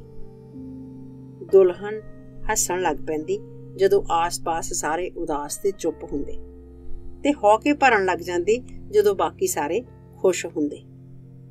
ਲਾੜੇ ਨੇ ਦੁਲਹਨ ਨੂੰ ਗੌਰ ਨਾਲ ਦੇਖਣਾ ਸ਼ੁਰੂ ਕਰ ਦਿੱਤਾ ਤੇ ਆਖਰ ਉਸਨੇ ਫੈਸਲਾ ਕੀਤਾ ਕਿ ਉਹ ਬਿਲਕੁਲ ਮੂਰਖ ਹੈ। ਉਸਨੇ ਜਿਸ ਰਾਹ ਉਹ ਆਈ ਸੀ ਉਸੇ ਰਾਹ ਉਸਨੂੰ ਵਾਪਸ ਭੇਜ ਦਿੱਤਾ। ਸੋ ਸੱਚੇ ਲੇਖਕ ਨੂੰ ਬੋਲੀ ਦੁਲਹਨ ਵਾਂਗ ਸੱਜਿਓਂ ਖੱਬਿਓਂ ਚੁੰਡੀਆਂ ਦੀ ਲੋੜ ਨਹੀਂ ਹੋਣੀ ਚਾਹੀਦੀ। ਸਿਰਫ ਆਪਣੇ ਦਿਲ ਦੀ ਪੀੜ ਤੋਂ ਜਾਂ ਖੁਦ ਆਪਣੀ ਖੁਸ਼ੀ ਦੀ ਭਾਵਨਾ ਤੋਂ ਉਸਨੂੰ ਕਲਮ ਫੜਨ ਲਈ ਪ੍ਰੇਰੇ ਜਾਣਾ ਚਾਹੀਦਾ ਹੈ। ਉਹ ਹੱਸਦਾ ਹੈ ਇਸ ਲਈ ਨਹੀਂ ਕਿ ਬਾਕੀ ਦੇ ਲੋਕ ਹੱਸ ਰਹੇ ਹੁੰਦੇ ਨੇ, ਤੇ ਉਸਨੂੰ ਉਹਨਾਂ ਦੇ ਅਨੁਕੂਲ ਆਪਣੇ ਆਪ ਨੂੰ ਢਾਲਣ ਦੀ ਲੋੜ ਮਹਿਸੂਸ ਹੁੰਦੀ ਹੈ। ਉਹ ਉਦਾਸ ਮਹਿਸੂਸ ਕਰਦਾ ਹੈ ਇਸ ਲਈ ਨਹੀਂ ਕਿ ਉਸਨੂੰ ਦੂਜਿਆਂ ਦਾ ਦੁੱਖ ਵੰਡਾਉਣ ਦੀ ਲੋੜ ਮਹਿਸੂਸ ਹੁੰਦੀ ਹੈ। ਨਹੀਂ, ਸਗੋਂ ਉਹ ਹੈ ਜਿਸ ਨੂੰ ਵਿਆਹ ਵਿੱਚ ਮਾਹੌਲ ਪੈਦਾ ਕਰਨਾ ਚਾਹੀਦਾ ਹੈ। ਆਸ-ਪਾਸ ਦੇ ਸਾਰੇ ਲੋਕ ਖੁਸ਼ੀ ਮਹਿਸੂਸ ਕਰਨ ਜਦੋਂ ਕਵੀ ਹੱਸਦਾ ਹੈ। ਦਰਦ ਸਾਰਿਆਂ ਦੇ ਦਿਲਾਂ ਨੂੰ ਆ ਦਬਾਏ ਜਦੋਂ ਕਵੀ ਆਪਣੇ ਦਿਲ ਦੇ ਦਰਦ ਦੀ ਗੱਲ ਕਰਦਾ ਹੈ। ਮੇਰੇ ਨਾਲ ਵਾਪਰੀ ਹੇਠਲੀ ਘਟਨਾ ਤੋਂ ਉਹਨਾਂ ਸਾਰਿਆਂ ਨੂੰ ਸਿੱਖਿਆ ਲੈਣੀ ਚਾਹੀਦੀ ਹੈ ਜਿਹੜੇ ਮੇਰੇ ਨਾਲ ਸਹਿਮਤ ਨਹੀਂ ਤੇ ਅਜੇ ਤੱਕ ਸਮਝਦੇ ਨੇ ਕਿ ਦੂਜਿਆਂ ਦੀਆਂ ਸੁਝਾਉਣੀਆਂ ਉੱਤੇ ਲਿਖਣਾ ਵਧੇਰੇ ਸੌਖਾ ਹੈ। ਇੱਕ ਯਾਦ, ਉਦੋਂ ਮੈਂ ਖੂਨਜ਼ਾਖ ਗੜੀ ਵਿਚਲੇ ਪ੍ਰਾਇਮਰੀ ਸਕੂਲ ਦੀ ਦੂਜੀ ਜਮਾਤ ਵਿੱਚ ਪੜ੍ਹਦਾ ਸਾਂ। ਮੇਰੇ ਡੈਸਕ ਉੱਤੇ ਹੀ ਮੇਰੇ ਨਾਲ ਇੱਕ ਨੀਲੀਆਂ ਅੱਖਾਂ ਵਾਲੀ ਕੁੜੀ ਨੀਨਾ ਬੈਠਦੀ ਹੁੰਦੀ ਸੀ, ਜਿਹੜੀ ਰੂਸੀ ਦੀ ਅਧਿਆਪਕਾ ਦੀ ਧੀ ਸੀ। ਮੈਨੂੰ ਬੜੀ ਚੰਗੀ ਲੱਗਦੀ ਸੀ, ਪਰ ਉਸਨੂੰ ਇਹ ਗੱਲ ਦੱਸਣ ਦੀ ਮੇਰੀ ਹਿੰਮਤ ਨਹੀਂ ਸੀ ਪੈਂਦੀ। ਅਖੀਰ ਮੈਂ ਇੱਕ ਨੋਟ ਲਿਖ ਕੇ ਉਸਨੂੰ ਭੇਜਣ ਦਾ ਫੈਸਲਾ ਕੀਤਾ। ਇਹ ਵੀ ਕੋਈ ਸੌਖੀ ਗੱਲ ਨਹੀਂ ਸੀ, ਕਿਉਂਕਿ ਉਦੋਂ ਮੈਂ ਰੂਸੀ ਵਿੱਚ ਇੱਕ ਲਫ਼ਜ਼ ਵੀ ਨਹੀਂ ਸੀ ਲਿਖ ਸਕਦਾ। ਮੈਂ ਆਪਣੇ ਇੱਕ ਦੋਸਤ ਨੂੰ ਮਦਦ ਲਈ ਕਿਹਾ। ਉਸਨੇ ਮੈਨੂੰ ਕੁਝ ਨਾ ਸਮਝ ਆਉਣ ਵਾਲੇ ਰੂਸੀ ਸ਼ਬਦ ਲਿਖਵਾਏ ਜਿਹੜੇ ਮੈਂ ਰੂਸੀ ਲਿਪੀ ਵਿੱਚ ਲਿਖ ਲਏ। ਮੈਂ ਸਮਝਿਆ ਕਿ ਮੈਂ ਪਿਆਰ ਦੇ ਸੁੰਦਰ ਲਫ਼ਜ਼ ਲਿਖ ਰਿਹਾ ਹਾਂ ਜਿਹੜੇ ਮੈਂ ਨੀਨਾ ਨੂੰ ਕਹਿਣਾ ਚਾਹੁੰਦਾ ਸਾਂ। ਕੰਬਦੇ ਹੱਥਾਂ ਨਾਲ ਮੈਂ ਉਹ ਨੋਟ ਉਸਨੂੰ ਫੜਾ ਦਿੱਤਾ। ਕੰਬਦੇ ਹੱਥਾਂ ਨਾਲ ਹੀ ਉਹ ਨੋਟ ਉਸਨੇ ਖੋਲ੍ਹਿਆ ਤੇ ਇੱਕਦਮ ਲਾਲ ਸੂਹੀ ਹੋ ਗਈ ਤੇ ਜਮਾਤ ਵਿੱਚੋਂ ਨੱਠ ਗਈ। ਉਸਨੇ ਮੇਰੇ ਨਾਲ ਉਸੇ ਡੈਸਕ ਉੱਤੇ ਹੋਰ ਬੈਠਣ ਤੋਂ ਇਨਕਾਰ ਕਰ ਦਿੱਤਾ। ਮੈਨੂੰ ਪਤਾ ਲੱਗਾ ਕਿ ਮੇਰਾ ਸਾਰਾ ਨੋਟ ਘਟੀਆ ਘਿਨਾਉਣੀ ਤਰ੍ਹਾਂ ਦੀਆਂ ਗੰਦੀਆਂ ਗੱਲਾਂ ਨਾਲ ਭਰਿਆ ਹੋਇਆ ਸੀ। ਮੈਨੂੰ ਇੱਕ ਹੋਰ ਘਟਨਾ ਵੀ ਯਾਦ ਆਉਂਦੀ ਹੈ। ਮੈਂ ਉਦੋਂ ਸਾਹਿਤ ਦੇ ਇੰਸਟੀਚਿਊਟ ਵਿੱਚ ਪੜ੍ਹਦਾ ਸਾਂ ਤੇ ਨੀਨਾ ਅਧਿਆਪਕ ਸਿਖਲਾਈ ਦੇ ਲੈਨਨ ਇੰਸਟੀਚਿਊਟ ਵਿੱਚ ਪੜ੍ਹ ਰਹੀ ਸੀ। ਇੱਕ ਦਿਨ ਦਸੰਬਰ ਵਿੱਚ ਉਸਨੇ ਮੈਨੂੰ ਆਪਣੇ ਘਰ ਆਉਣ ਦਾ ਸੱਦਾ ਦਿੱਤਾ।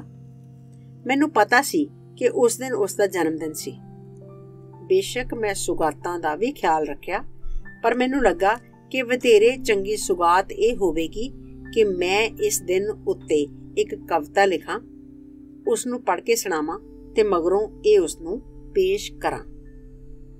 ਸੋ ਮੈਂ ਵਧਾਈ ਦੀ ਕਵਿਤਾ ਲਿਖੀ ਤੇ ਆਪਣੇ ਇੱਕ ਜਮਾਤੀ ਨੂੰ, ਜਿਹੜਾ ਆਪ ਵੀ ਇੱਕ ਨੌਜਵਾਨ ਕਵੀ ਸੀ, ਇਹ ਕਵਿਤਾ ਰੂਸੀ ਵਿੱਚ ਅਨੁਵਾਦਨ ਲਈ ਕਿਹਾ। ਸਾਰੀ ਰਾਤ ਮੇਰੇ ਸਾਥੀ ਨੇ ਅਨੁਵਾਦ ਉੱਤੇ ਲਾ ਦਿੱਤੀ, ਪਰ ਜਦੋਂ ਉਸਨੇ ਮੈਨੂੰ ਅਨੁਵਾਦ ਪੜ੍ਹ ਕੇ ਸੁਣਾਇਆ ਤਾਂ ਉਸ ਵਿੱਚ ਮੈਨੂੰ ਆਪਣੀ ਕੋਈ ਕਿਰਤ ਨਾ ਦਿਸੀ। ਜੋ ਕੁਝ ਮੈਂ ਸੁਣਿਆ ਉਹ ਸੀ ਉਪਭਾਵਕ ਜਿਹਾ ਬਿਆਨ ਤੇ ਦੁਖਾਂਤਕ ਜਜ਼ਬਿਆਂ ਦਾ ਹੜ੍ਹ। ਇੱਕ ਐਸੀ ਚੀਜ਼ ਜਿਸ ਦਾ ਉਸ ਨਾਲ ਕੋਈ ਸਬੰਧ ਨਹੀਂ ਸੀ, ਜੋ ਕੁਝ ਮੈਂ ਨੀਨਾ ਨੂੰ ਕਹਿਣਾ ਚਾਹੁੰਦਾ ਸਾਂ। ਐਤਕੀ ਮੈਨੂੰ ਮੂਰਖ ਬਣਾਉਣਾ ਮੁਸ਼ਕਲ ਸੀ, ਕਿਉਂਕਿ ਮੈਨੂੰ ਤਜਰਬਾ ਹੋ ਚੁੱਕਾ ਸੀ। ਇਸ ਲਈ ਮੈਂ ਕਿਹਾ, ਇਹ ਕਵਿਤਾ ਤੂੰ ਆਪਣੀ ਮਹਿਬੂਬ ਨੂੰ ਸੁਣਾਈ ਜਦੋਂ ਉਸਦਾ ਜਨਮ ਦਿਨ ਆਇਆ, ਕਿਉਂਕਿ ਇਹ ਤੇਰੀ ਕਵਿਤਾ ਹੈ, ਮੇਰੀ ਨਹੀਂ। ਵਿਸ਼ਿਆਂ ਬਾਰੇ ਕੁਝ ਹੋਰ। ਵਿਸ਼ਾ ਸਤਹ ਉੱਤੇ ਨਹੀਂ ਤਰਦਾ, ਜਿਵੇਂ ਸੁੱਤੀ ਮੱਛੀ ਤਰਦੀ ਹੈ। ਇਹ ਡੁੰਗਾਨਾ ਵਿੱਚ ਮਿਲਦਾ ਹੈ, ਜਿੱਥੇ ਰੌਂ ਤੇਜ਼ ਤੇ ਪਾਣੀ ਨਿਰਮਲ ਹੁੰਦਾ ਹੈ। ਉੱਥੇ ਹੇਠਾਂ ਇਹ ਤੁਹਾਨੂੰ ਲੱਭਣਾ ਚਾਹੀਦਾ ਹੈ। ਆਬਸ਼ਾਰ ਦੇ ਹੇਠਾਂ ਘੁੰਮਣ ਘੇਰੀ ਵਿੱਚੋਂ ਕੱਢ ਲਿਆਉਣ ਦੇ ਯੋਗ ਹੋਣਾ ਚਾਹੀਦਾ ਹੈ। ਕੀ ਲੰਮੀ ਤੇ ਹੱਡ ਭੰਨਵੀਂ ਮਿਹਨਤ ਪਿੱਛੋਂ ਕਮਾਏ ਪੈਸੇ ਦੀ ਤੇ ਰਾਹ ਜਾਂਦਿਆਂ ਲੱਭੇ ਸਿੱਕਿਆਂ ਦੀ ਇੱਕੋ ਕੀਮਤ ਹੋ ਸਕਦੀ ਹੈ? ਪਰਬਤਵਾਸੀ ਕਿਹਾ ਕਰਦੇ ਨੇ ਕਿ ਕਿੰਨੇ ਸਾਰੇ ਜੰਗਲੀ ਜਾਨਵਰ ਫੜੇ ਜਾ ਸਕਦੇ ਨੇ, ਪਰ ਉਹ ਸਾਰੇ ਗਿੱਦੜ ਜਾਂ ਸਹਿ ਹੋਣਗੇ। ਇੱਕੋ ਜੰਗਲੀ ਜਾਨਵਰ ਫੜਨਾ ਵਧੇਰੇ ਚੰਗਾ ਹੈ, ਇਹ ਭਾਵੇਂ ਲੂੰਬੜੀ ਹੀ ਕਿਉਂ ਨਾ ਹੋਵੇ। ਇਹ ਕਦੀ ਨਹੀਂ ਕਿਹਾ ਜਾ ਸਕਦਾ ਕਿ ਉਸ ਨੂੰ ਕਿੱਥੇ ਫੜਿਆ ਜਾ ਸਕਦਾ ਹੈ। ਇਹ ਜ਼ਰੂਰੀ ਨਹੀਂ ਕਿ ਸਭ ਤੋਂ ਚੰਗਾ ਸ਼ਿਕਾਰ ਸਭ ਤੋਂ ਦੂਰ ਕਿਸੇ ਖੱਡ ਵਿੱਚ ਹੀ ਮਿਲੇ। ਇੱਕ ਸ਼ਿਕਾਰੀ ਸਾਰੀ ਉਮਰ ਸਲੇਟੀ ਲੂੰਬੜੀ ਫੜਨ ਦੇ ਸੁਪਨੇ ਲੈਂਦਾ ਰਿਹਾ। ਉਸਨੇ ਆਪਣੀ ਸਾਰੀ ਜ਼ਿੰਦਗੀ ਇਸ ਤਰ੍ਹਾਂ ਦੀ ਲੂੰਬੜੀ ਦੀ ਢੂੰਡ ਵਿੱਚ ਪਹਾੜ ਕੱਛਦਿਆਂ ਲੰਘਾ ਦਿੱਤੀ। ਜਿਉਂ-ਜਿਉਂ ਉਹ ਬੁੱਢਾ ਹੋਈ ਜਾਂਦਾ ਸੀ, ਉਸ ਲਈ ਦੂਰ ਦਰਾਡੇ ਦੀਆਂ ਥਾਵਾਂ ਤੱਕ ਪੁੱਜਣਾ ਹੋਰ ਮੁਸ਼ਕਲ ਹੁੰਦਾ ਜਾ ਰਿਹਾ ਸੀ। ਸੋ ਉਸਨੇ ਨੇੜੇ ਤੇੜੇ ਦੀਆਂ ਖੱਡਾਂ ਵਿੱਚ ਆਪਣੇ ਸਕਲੀਆ ਦੇ ਆਸ-ਪਾਸ ਹੀ ਦੇਖਣਾ ਸ਼ੁਰੂ ਕਰ ਦਿੱਤਾ। ਤੇ ਜ਼ਰਾ ਸੋਚੋ, ਉਸਨੂੰ ਉੱਥੇ ਸੁੰਦਰ ਸਲੇਟੀ ਲੂੰਬੜੀ ਮਿਲ ਗਈ। ਹੁਣ ਤੱਕ ਤੂੰ ਕਿੱਥੇ ਲੁਕੀ ਰਹੀ ਹੈ? ਸ਼ਿਕਾਰੀ ਨੇ ਲੂੰਬੜੀ ਨੂੰ ਪੁੱਛਿਆ। ਮੈਂ ਸਾਰੀ ਉਮਰ ਤੈਨੂੰ ਟੋਲਦਾ ਰਿਹਾ ਹਾਂ। ਮੈਂ ਹਮੇਸ਼ਾ ਹੀ ਇੱਥੇ ਰਹੀ ਹਾਂ, ਲੂੰਬੜੀ ਨੇ ਜਵਾਬ ਦਿੱਤਾ। ਤੈਨੂੰ ਨਹੀਂ ਪਤਾ ਕਿ ਇਹੋ ਜਿਹੀ ਢੂੰਡ ਉੱਤੇ ਹੋ ਸਕਦਾ ਹੈ ਤੂੰ ਸਾਰੀ ਉਮਰ ਲਾ ਦੇਵੇਂ, ਪਰ ਇਸ ਨੂੰ ਪਾਉਣ ਦਾ ਸਿਰਫ ਇੱਕੋ ਦਿਨ ਸਗੋਂ ਇੱਕੋ ਪਲ ਹੁੰਦਾ ਹੈ। ਸਮਝਦਾਰ ਲੇਖਕ ਕੋਲ ਉਹ ਇੱਕ ਦਿਨ ਹੁੰਦਾ ਹੈ ਜਦੋਂ ਉਹ ਆਪਣੇ ਆਪ ਨੂੰ ਪਾ ਲੈਂਦਾ ਹੈ ਤੇ ਆਪਣਾ ਮੁੱਖ ਵਿਸ਼ਾ ਲੱਭ ਲੈਂਦਾ ਹੈ, ਉਹ ਵਿਸ਼ਾ ਜਿਹੜਾ ਉਸਨੂੰ ਫਿਰ ਕਦੀ ਨਹੀਂ ਛੱਡਣਾ ਚਾਹੀਦਾ। ਜੇ ਉਹ ਛੱਡੇਗਾ ਤਾਂ ਉਸ ਦਾ ਉਹੀ ਹਸ਼ਰ ਹੋਵੇਗਾ ਜਿਹੜਾ ਕਦੀ ਮੇਰੇ ਦੋਸਤ ਦਾ ਹੋਇਆ ਸੀ। ਸੋ ਆਪਣੇ ਦੋਸਤ ਦੇ ਲਿਖੇ ਨਾਟਕ ਬਾਰੇ। ਕਿਸੇ ਦਾਗਿਸਤਾਨੀ ਲੇਖਕ ਨੇ ਇੱਕ ਵਾਰੀ ਸਾਂਝੇ ਫਾਰਮ ਵਿਚਲੇ ਜੀਵਨ ਬਾਰੇ ਇੱਕ ਨਾਟਕ ਲਿਖਿਆ। ਵਿਸ਼ੇ ਦੀ ਮਹੱਤਤਾ ਦੇ ਬਾਵਜੂਦ ਜਿਸ ਥੀਏਟਰ ਨੂੰ ਉਸਨੇ ਨਾਟਕ ਭੇਜਿਆ, ਉਸਨੇ ਬੇਹੱਦ ਨਿਗੂਣਾ ਕਾਰਨ ਦੱਸ ਕੇ ਨਾਟਕ ਰੱਦ ਕਰ ਦਿੱਤਾ। ਉਹਨਾਂ ਨੂੰ ਨਾਟਕ ਦਿਲਚਸਪ ਨਹੀਂ ਸੀ ਲੱਗਾ। ਹੋਰ ਕਿਸੇ ਲੇਖਕ ਨੂੰ ਹੋ ਸਕਦਾ ਹੈ ਇਸ ਤਰ੍ਹਾਂ ਦਾ ਕਾਰਨ ਕਾਫੀ ਲੱਗੇ, ਪਰ ਮੇਰੇ ਦੋਸਤ ਲਈ ਇਹ ਕਾਫੀ ਨਹੀਂ ਸੀ। ਉਸਨੂੰ ਗੁੱਸਾ ਆ ਗਿਆ ਤੇ ਉਸਨੇ ਸੰਬੰਧਿਤ ਅਦਾਰੇ ਨੂੰ ਚਿੱਠੀ ਲਿਖ ਦਿੱਤੀ, ਜਿਸ ਦੇ ਸਿੱਟੇ ਵਜੋਂ ਮਸਲੇ ਦੀ ਪੜਤਾਲ ਕਰਨ ਲਈ ਤੇ ਯੋਗ ਕਦਮ ਚੁੱਕਣ ਲਈ ਇੱਕ ਕਮਿਸ਼ਨ ਕਾਇਮ ਕਰ ਦਿੱਤਾ ਗਿਆ। ਪੜਤਾਲ ਤੋਂ ਹੇਠਲੀ ਚੀਜ਼ ਦਾ ਪਤਾ ਲੱਗਾ। ਨਾਟਕ 2 ਫਾਰਮ ਟੀਮਾਂ ਬਾਰੇ ਸੀ, ਜਿਹੜੀਆਂ ਖੁਸ਼ੀ ਭਰੇ ਗੀਤ ਗਾਉਂਦੀਆਂ ਹੋਈਆਂ ਕਣਕ ਦਾ ਭਰਪੂਰ ਝਾੜ ਪ੍ਰਾਪਤ ਕਰਨ ਲਈ ਸੋਸ਼ਲਿਸਟ ਮੁਕਾਬਲੇ ਵਿੱਚ ਜੁਟੀਆਂ ਹੋਈਆਂ ਸਨ। ਨਾਟਕ ਦਾ ਪਲਾਟ ਸ਼ਾਇਦ ਪੂਰੀ ਤਰ੍ਹਾਂ ਕਮਿਸ਼ਨ ਦੀ ਪਸੰਦ ਦੇ ਮੁਤਾਬਕ ਹੁੰਦਾ ਤੇ ਨਾਟਕ ਸਾਹਮਣੇ ਕੋਈ ਅੜਚਣ ਨਾ ਆਉਂਦੀ ਜੇ ਇੱਕ ਗੱਲ ਨਾ ਵਾਪਰ ਜਾਂਦੀ। ਜਦੋਂ ਤੱਕ ਇਸ ਦਾ ਰਿਵਿਊ ਕੀਤਾ ਗਿਆ, ਇਹ ਫੈਸਲਾ ਉੱਪਰੋਂ ਆ ਗਿਆ ਕਿ ਕਣਕ ਦੀ ਥਾਂ ਕੋਮੀਕ ਸਟੈਪੀਜ਼ ਵਿੱਚ ਕਪਾਹ ਬੀਜੀ ਜਾਇਆ ਕਰੇ। ਕਿਉਂਕਿ ਨਾਟਕ ਵਿਚਲੀਆਂ 2 ਖੁਸ਼ ਟੀਮਾਂ ਕੋਮੀਕ ਸਟੈਪੀਜ਼ ਵਿੱਚ ਕਣਕ ਦੀ ਫਸਲ ਕੱਟਣ ਵਿੱਚ ਰੁੱਝੀਆਂ ਹੋਈਆਂ ਸਨ, ਇਸ ਲਈ ਕਪਾਹ ਉਗਾਉਣ ਦੀਆਂ ਹਾਲਤਾਂ ਵਿੱਚ ਕਣਕ ਦਾ ਵਿਸ਼ਾ ਬਿਲਕੁਲ ਕੁਥਾਵੇਂ ਹੁੰਦਾ। ਨਾਟਕਕਾਰ ਨੇ ਇੱਕਦਮ ਪਲਾਟ ਬਦਲਣਾ ਸ਼ੁਰੂ ਕਰ ਦਿੱਤਾ ਤੇ ਜਦੋਂ ਨੂੰ ਨਵੀਂ ਕਪਾਹ ਬੀਜੀ ਖਿੜਨ ਜੋਗੀ ਹੋਈ, ਨਵਾਂ ਨਾਟਕ ਤਿਆਰ ਹੋ ਚੁੱਕਾ ਸੀ। ਪਰ ਜਦੋਂ ਨਾਟਕ ਦੇ ਨਵੇਂ ਰੂਪ ਉੱਤੇ ਵਿਚਾਰ ਕੀਤੀ ਜਾ ਰਹੀ ਸੀ ਤਾਂ ਹਾਲਾਤ ਨੇ ਇੱਕ ਹੋਰ ਮੋੜ ਖਾਧਾ। ਇਹ ਫੈਸਲਾ ਕੀਤਾ ਗਿਆ ਕਿ ਕੋਮੀਕ ਸਟੈਪੀਜ਼ ਲਈ ਕਪਾਹ ਕਣਕ ਨਾਲੋਂ ਵੀ ਘੱਟ ਸੂਤ ਬਹਿੰਦੀ ਹੈ, ਮਕਈ ਸਭ ਤੋਂ ਚੰਗੀ ਫਸਲ ਹੋਵੇਗੀ। ਮਿਹਨਤੀ ਨਾਟਕਕਾਰ ਫਿਰ ਕਹਾਣੀ ਨੂੰ ਅਨੁਕੂਲਣ ਉੱਤੇ ਲੱਗ ਪਿਆ। ਮੈਨੂੰ ਨਹੀਂ ਪਤਾ ਕਿ ਅੰਤ ਕੀ ਹੁੰਦਾ, ਪਰ ਥੀਏਟਰ ਨੂੰ ਅੱਗ ਲੱਗ ਗਈ। ਆਪਣੀਆਂ ਹਾਰਾਂ ਉੱਪਰ ਗੁੱਸਾ ਖਾਂਦਾ ਹੋਇਆ ਮੇਰਾ ਜਾਣੂ ਦਰਿਆ ਦੇ ਡੂੰਘੇ ਕੰਢੇ ਉੱਤੇ ਗਿਆ ਤੇ ਬਦਕਿਸਮਤ ਹੱਥ ਲਿਖਤ ਨੂੰ ਤੇਜ਼ ਧਾਰਾ ਵਿੱਚ ਵਗਾ ਮਾਰਿਆ। ਉਸਨੂੰ ਨਾਟਕ ਬਾਰੇ ਕੋਈ ਅਫਸੋਸ ਨਾ ਹੋਇਆ। मेरा ख्याल है कि मैं तुहानूं एक होर नाटक की कहानी सुणावां जिहड़ा एक रूसी ने लिखिया सी, जोशीले लोक। इस वार नाटक का कपाह जां कणक नाल कोई संबंध नहीं सी, सगों ये मछेरियां बारे सी। वैसे इन्हां मछेरियां बारे भी नहीं, ये इस प्रकार सी। एक मुहिम चलाई जाती है कि पर्वतवासी अपनियां सदियां पुराणियां औलां छड्ड के हेठां मैदानां विच तटवर्ती इलाकिਆਂ ਵਿੱਚ ਜਾ ਕੇ ਰਹਿਣ। ਅਸੀਂ इस जटिल समस्या ਦੇ विस्तार ਵਿੱਚ नहीं जावांगे। हकीकत यह है कि ਇਹੋ ਜਿਹੇ ਮੁੜ ਵਸਾਏ पर्वतवासी ਜਿਹੜੇ सदियां ਤੋਂ ਭੇਡਾਂ ਪਾਲਣ ਉੱਤੇ ਲੱਗੇ ਹੋਏ ਸਨ, ਕਦੀ ਕਦੀ ਆਪਣੀਆਂ ਨਵੀਆਂ ਹਾਲਤਾਂ ਵਿੱਚ ਮਛੇਰੇ ਬਣ ਜਾਂਦੇ ਹਨ। ਮੈਨੂੰ ਇਹ ਸਮਝ ਨਹੀਂ ਆਉਂਦੀ ਕਿ ਕਿਉਂ ਇੱਕ ਮਾੜਾ ਮਛੇਰਾ ਚੰਗੇ ਭੇਡ ਪਾਲਕ ਨਾਲੋਂ ਚੰਗਾ ਹੈ, ਪਰ ਇਹ ਸਿੱਧ ਕਰਨਾ ਮੇਰਾ ਕੰਮ ਨਹੀਂ। ਪਰ ਨਾਟਕ ਵਿੱਚ ਅਸੀਂ ਦੇਖਦੇ ਹਾਂ ਕਿ ਦੂਰ ਦਰਾਡੇ ਦੀ ਔਲ ਦੇ ਭੂਤਪੂਰਵ ਵਾਸੀ ਕਿਵੇਂ ਕੈਸਪੀਅਨ ਸਾਗਰ ਦੇ ਮਛੇਰੇ ਬਣ ਜਾਂਦੇ ਹਨ। ਕਿਉਂਕਿ ਨਾਟਕ ਦੇ ਪਾਤਰ ਸਾਰੇ ਅਵਾਰ ਸਨ, ਇਸ ਲਈ ਨਾਟਕਕਾਰ ਨੇ ਆਪਣੀ ਕਿਰਤ ਅਵਾਰ ਥੀਏਟਰ ਨੂੰ ਪੇਸ਼ ਕੀਤੀ, ਜਿਸ ਨੇ ਕਿ ਝਟਪਟ ਹੀ ਇਸ ਨੂੰ ਰੱਦ ਕਰ ਦਿੱਤਾ। ਨਾਟਕਕਾਰ ਕੀ ਕਰਦਾ? ਹੋਰ ਕੋਈ ਵੀ ਹੁੰਦਾ ਤਾਂ ਪਰੇਸ਼ਾਨੀ ਵਿੱਚ ਪੈ ਜਾਂਦਾ, ਦਿਲ ਢਾਹ ਲੈਂਦਾ। ਪਰ ਜਿਵੇਂ ਕਿ ਸਾਨੂੰ ਸ਼ਤਰੰਜ ਤੋਂ ਪਤਾ ਹੈ, ਮਿਸਾਲ ਵਜੋਂ ਜਦੋਂ ਕਾਲੇ ਗੁੱਠੇ ਲੱਗੇ ਹੋਣ ਤਾਂ ਉਹ ਆਪਣਾ ਘੋੜਾ ਚਲਾ ਸਕਦੇ ਹਨ। ਇੱਕ ਸਾਦੀ ਜੀ ਚਾਲ, ਪਰ ਅਕਸਰ ਇੰਨੀ ਕਾਰਗਰ ਕਿ ਹੁਣ ਚਿੱਟਿਆਂ ਨੂੰ ਆਪਣੀ ਰਾਖੀ ਕਰਨੀ ਪੈ ਜਾਂਦੀ ਹੈ, ਪਿੱਛੇ ਹਟਣਾ ਪੈਂਦਾ ਹੈ, ਇਸ ਤੋਂ ਪਹਿਲਾਂ ਕਿ ਸਮਾਂ ਹੱਥੋਂ ਨਿਕਲ ਜਾਏ। ਇਸ ਤਰ੍ਹਾਂ ਦੀ ਸਾਦੀ ਜੀ ਚਾਲ ਸੀ ਜਿਹੜੀ ਜੋਸ਼ੀਲੇ ਲੋਕ ਦੇ ਲੇਖਕ ਨੂੰ ਸੁੱਝੀ। ਉਸਨੇ ਜਲਦੀ ਨਾਲ ਸਾਰੇ ਅਵਾਰ ਨਾਮ ਕੋਮੀਕ ਨਾਮਾਂ ਵਿੱਚ ਬਦਲ ਦਿੱਤੇ ਤੇ ਨਾਟਕ ਕੋਮੀਕ ਥੀਏਟਰ ਨੂੰ ਪੇਸ਼ ਕਰ ਦਿੱਤਾ।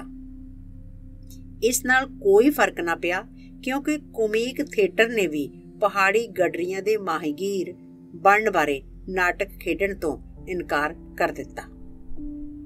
ਕਿਉਂਕਿ ਦਾਗਿਸਤਾਨ ਵਿੱਚ ਕਈ ਕੌਮੀਅਤਾਂ ਵਸਦੀਆਂ ਨੇ, ਇਸ ਲਈ ਕਹਾਣੀ ਵਿਚਲੇ ਪਾਤਰ ਦਾਰਗਨ ਬਣੇ, ਫਿਰ ਲੇਜ਼ਗਿਨ ਬਣੇ, ਪਰ ਉਹ ਚੰਗੇ ਮਛੇਰੇ ਨਾ ਬਣ ਸਕੇ। ਸਾਰੀ ਹਾਲਤ ਉਸ ਭੁੱਖੇ ਕੁੱਤੇ ਬਾਰੇ ਯਾਦ ਕਰਾਉਂਦੀ ਸੀ ਜਿਸ ਨੂੰ ਘਰੋਂ ਕੱਢ ਦਿੱਤਾ ਗਿਆ ਸੀ ਕਿਉਂਕਿ ਘਰ ਵਿੱਚ ਕੁਝ ਖਾਣ ਨੂੰ ਨਹੀਂ ਸੀ, ਜਿਸ ਨੇ ਕਈ ਘਰਾਂ ਦਾ ਚੱਕਰ ਲਾਇਆ ਪਰ ਉਸਨੂੰ ਕਿਸੇ ਨੇ ਇੱਕ ਹੱਡੀ ਵੀ ਨਾ ਪਾਈ। ਕਈ ਸਾਲ ਮਗਰੋਂ ਨਾਟਕਕਾਰ ਸਾਹਿਤ ਦੇ ਉਚੇਰੇ ਕੋਰਸ ਦਾ ਅਧਿਐਨ ਕਰਨ ਲਈ ਮਾਸਕੋ ਚਲਾ ਗਿਆ। ਮਖਾਜ ਕਲਾ ਤੱਕ ਇਸ ਤਰ੍ਹਾਂ ਦੀਆਂ ਅਫਵਾਹਾਂ ਪੁੱਜੀਆਂ ਕਿ ਉਸਦੇ ਮਛੇਰੇ ਬਦਲ ਕੇ ਟੱਪਰੀ ਵਾਸ ਬਣ ਗਏ ਹਨ। ਮਾਸਕੋ ਦੇ ਟੱਪਰੀ ਵਾਸਾਂ ਦੇ ਥੀਏਟਰ ਰੋਮੇਨ ਨੇ ਨਾਟਕ ਵਿੱਚ ਦਿਲਚਸਪੀ ਦਿਖਾਈ। ਲੰਗੜੀ ਕੁੜੀ ਨੂੰ ਆਖਰ ਘਰ ਵਾਲਾ ਮਿਲ ਗਿਆ। ਵੈਸੇ ਇਹ ਵਿਆਹ ਦੀ ਕੋਈ ਬਹੁਤੀ ਦੇਰ ਨਾ ਤਗਿਆ। ਸੋ ਦੇਖਿਆ, ਮੈਂ ਆਪਣੇ ਜਾਣੂ ਲੇਖਕਾਂ ਦੇ 2 ਨਾਟਕਾਂ ਨੂੰ ਇੱਕੋ ਵੇਲੇ ਨਿੰਦ ਦਿੱਤਾ ਹੈ। ਜੇ ਮੈਂ ਲੇਖਕ ਕਾਨਫਰੰਸ ਦੇ ਮੰਚ ਉੱਤੇ ਹੁੰਦਾ ਤਾਂ ਮੈਨੂੰ ਕਦੇ ਦੇ ਬੋਲ ਸੁਣਾਈ ਦੇ ਰਹੇ ਹੁੰਦੇ, ਤੂੰ ਆਪਣੇ ਬਾਰੇ ਦੱਸ, ਕੁਝ ਸਵੈ ਆਲੋਚਨਾ ਵੀ ਕਰ। ਆਪਣੇ ਬਾਰੇ ਮੈਂ ਕੀ ਕਹਿ ਸਕਦਾ ਹਾਂ? ਮੈਨੂੰ ਯਕੀਨਨ ਖੁਸ਼ੀ ਹੁੰਦੀ ਜੇ ਮੈਂ ਇਸ ਵੇਲੇ ਉਸ ਤਰ੍ਹਾਂ ਦੀਆਂ ਲੇਖਕਾਂ ਵਾਲੀਆਂ ਵਧੀਕੀਆਂ ਦਾ ਇਕਬਾਲ ਕਰ ਸਕਦਾ ਜਿਸ ਤਰ੍ਹਾਂ ਦੀਆਂ ਬਾਰੇ ਮੈਂ ਹੁਣੇ ਦੱਸਿਆ ਹੈ। ਪਰ ਮੈਂ ਆਪਣੇ ਅੰਦਰ ਇੱਕ ਐਸੇ ਗੁਨਾਹ ਦਾ ਭਾਰ ਸੰਭਾਲੀ ਬੈਠਾ ਹਾਂ ਜਿਸ ਦੇ ਮੁਕਾਬਲੇ ਉੱਤੇ ਮਕਈ, ਕਪਾਹ ਤੇ ਮਛਲੀ ਦੇ ਮਜ਼ਮੂਨ ਨਗੂਣੇ ਜਿਹਾ ਜਾਪਣ ਲੱਗ ਪੈਂਦੇ ਨੇ, ਸਿਰਫ ਬੱਚਿਆਂ ਦੀ ਖੇਡ ਲੱਗਦੇ ਨੇ। ਆਪਣੀ ਜਵਾਨੀ ਵਿੱਚ ਮੈਂ ਇੱਕ ਵਾਰੀ ਐਸਾ ਵਿਹਾਰ ਕੀਤਾ ਸੀ ਜਿਸ ਬਾਰੇ ਮੈਂ ਅੱਜ ਤੱਕ ਸ਼ਰਮਿੰਦਾ ਹਾਂ। ਇਸ ਵਿਹਾਰ ਲਈ ਮੇਰੇ ਦੋਸਤ ਮੈਨੂੰ ਮੁੜ-ਮੁੜ ਕੇ ਤੇ ਬਿਨਾਂ ਲਿਹਾਜ਼ ਦੇ ਚੰਗਾ ਮੰਦਾ ਕਹਿੰਦੇ ਰਹੇ ਨੇ ਤੇ ਇਹ ਮੇਰੇ ਲਈ ਸਜ਼ਾ ਸੀ। ਪਰ ਮੇਰੀ ਵੱਡੀ ਸਜ਼ਾ ਮੇਰੇ ਅੰਦਰ ਹੈ। ਹੋਰ ਕੋਈ ਵੀ ਮੈਨੂੰ ਇਸ ਤੋਂ ਵਡੇਰੀ ਸਜ਼ਾ ਨਹੀਂ ਸੀ ਦੇ ਸਕਦਾ।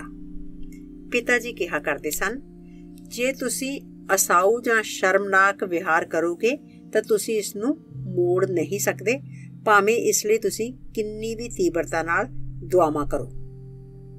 ਪਿਤਾ ਜੀ ਇਹ ਵੀ ਕਿਹਾ ਕਰਦੇ ਸਨ, ਜਿਹੜਾ ਆਦਮੀ ਸ਼ਰਮਨਾਕ ਵਿਹਾਰ ਕਰਦਾ ਹੈ ਤੇ ਫਿਰ ਕਈ ਸਾਲ ਮਗਰੋਂ ਉਸ ਬਾਰੇ ਪਛਤਾਉਣਾ ਸ਼ੁਰੂ ਕਰਦਾ ਹੈ, ਉਹ ਉਸ ਬੰਦੇ ਵਾਂਗ ਹੈ ਜਿਹੜਾ ਪੁਰਾਣਾ ਕਰਜ਼ਾ ਰੱਦ ਕੀਤੇ ਜਾਂ ਚੁੱਕੇ ਨੋਟਾਂ ਵਿੱਚ ਅਦਾ ਕਰਨਾ ਚਾਹੁੰਦਾ ਹੈ।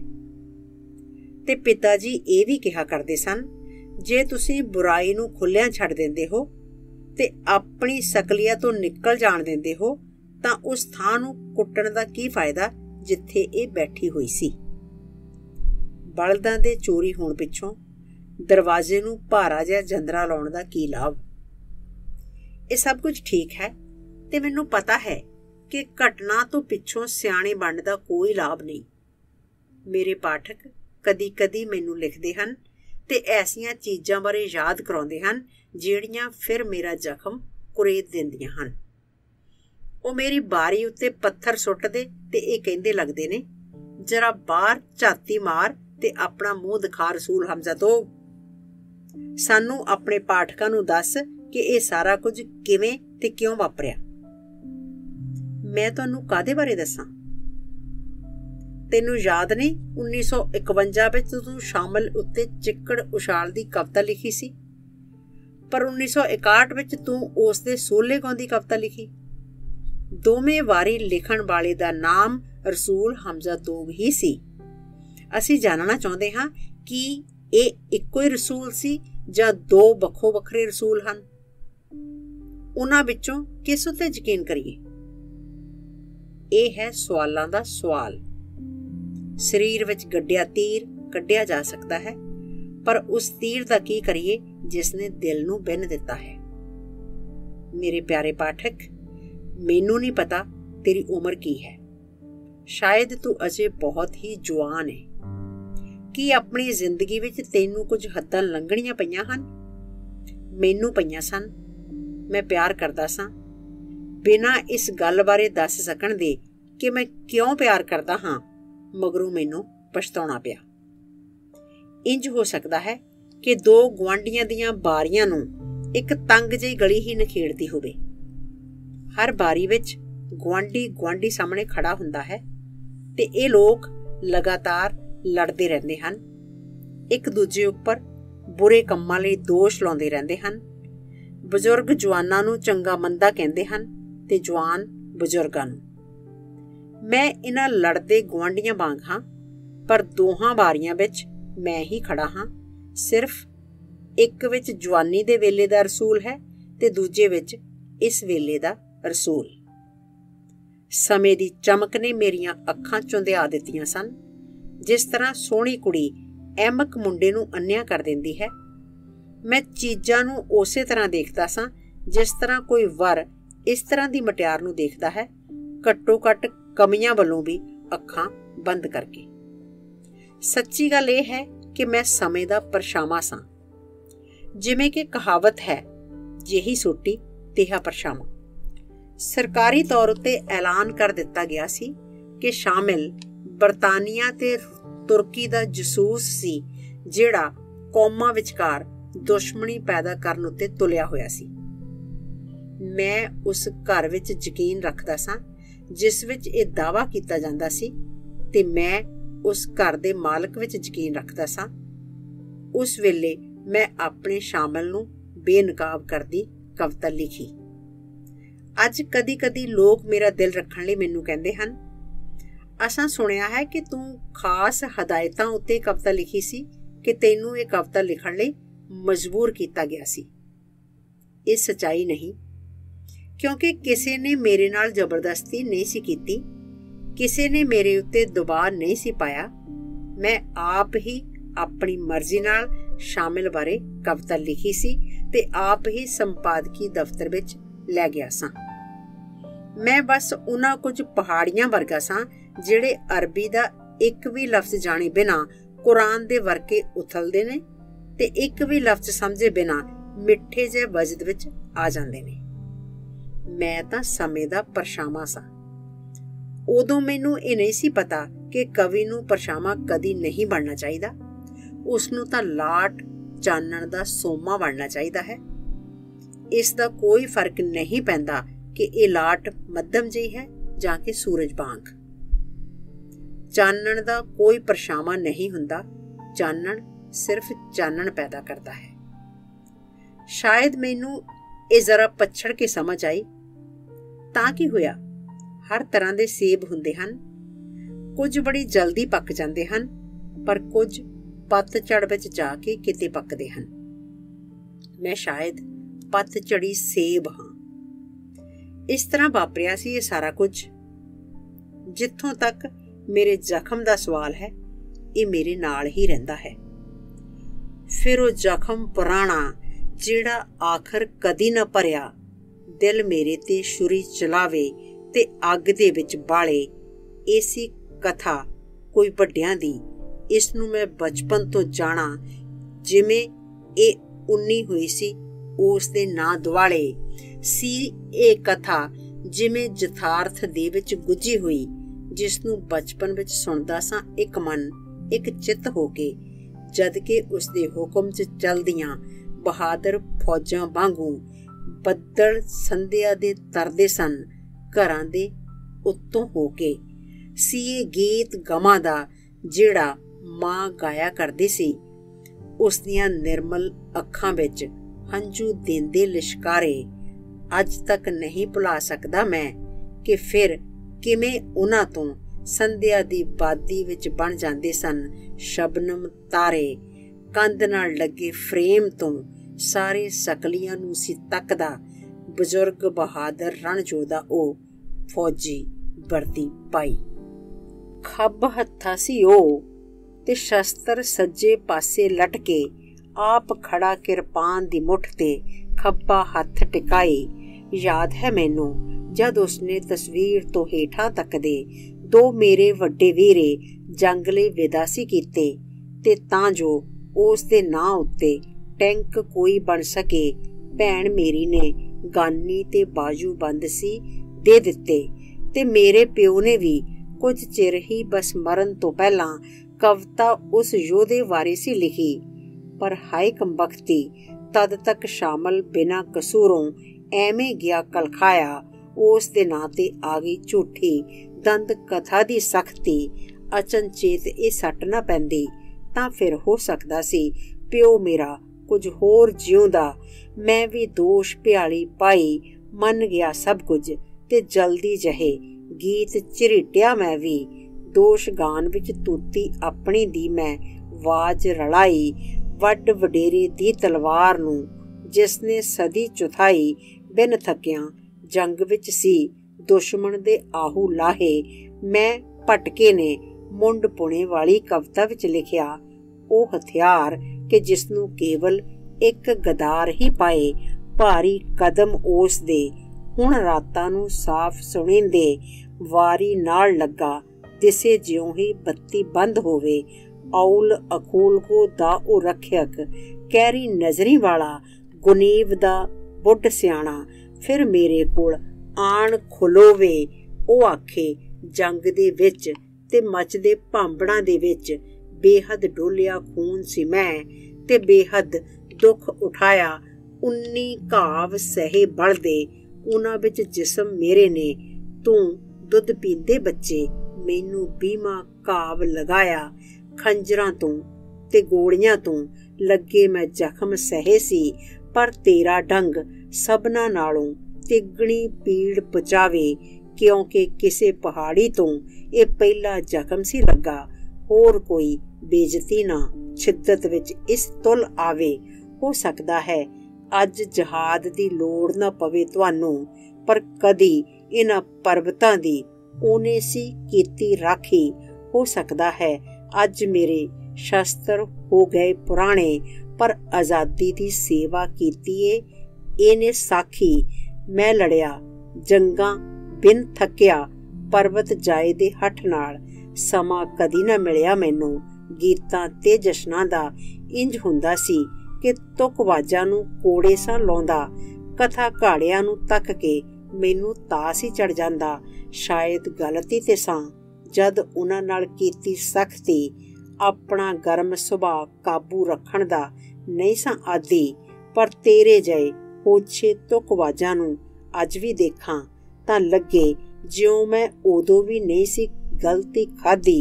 सवेर होण तक खड़ा सराणे इंज ओ देवे गालां साफ दिखाई देवे, भावें अद्धी रात हनेरा पापाखे दे उत्ते चलमा कस के बन्निया होया ते मेहंदी रंगे दाड़े वाला ओ भरमा चेहरा मैं निरुत्तर उस दे सामे ते तुहाडे सामे भी मेरे लोको, मैं ना माफ़ी जोग गुनाह है कीता।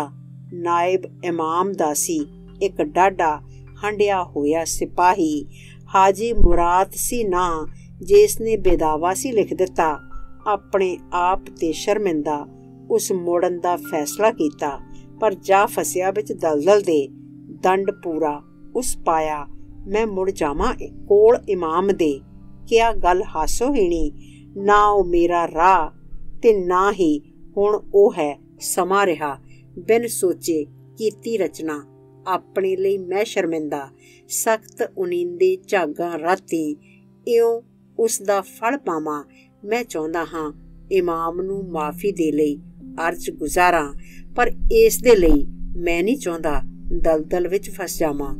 तेग नाल लिखदा है जिहड़ा ओ ना रंजश भुल्ले, की फायदा अर्जोइयां दा जद ना कोई अर्ज कबूले।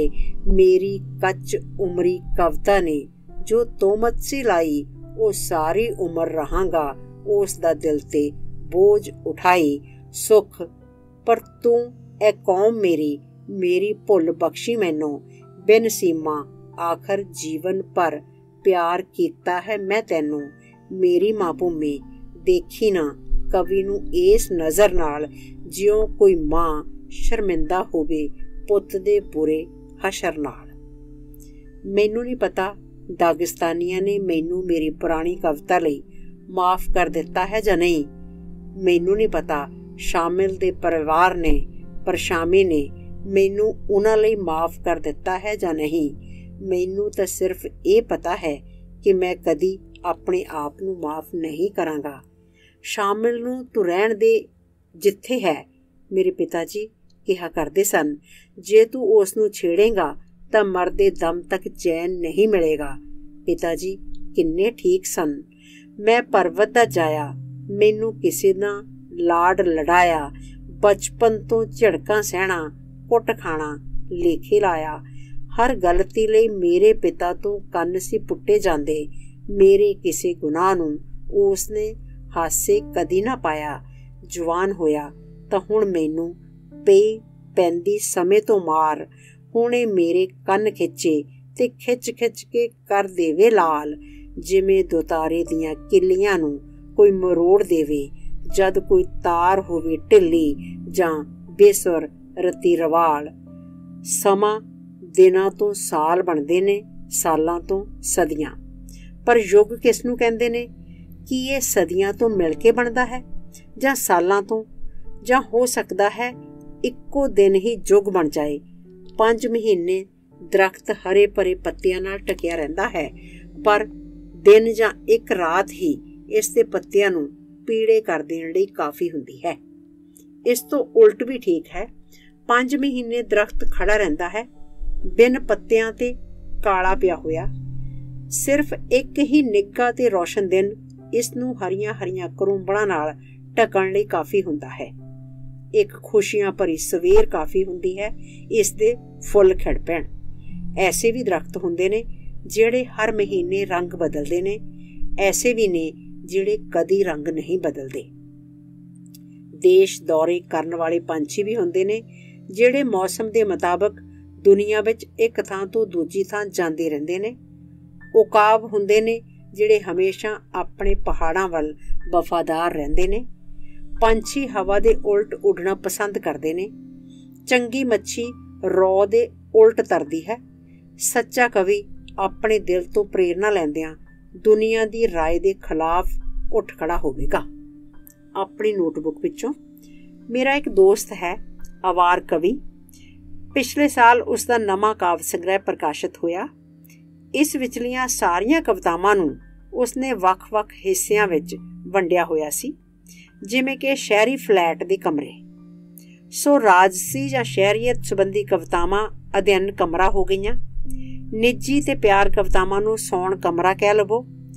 आम किस्म दीयां बखो वखरियां कवितावां बैठक बन गईयां पर मैनू समझ नहीं आती कि ज़रायत, अनाज ते गडरियां बारे कवितावां कित्थे रखियां जाण। शायद रसोई उन्हां लई सब तो चंगी थां होवेगी।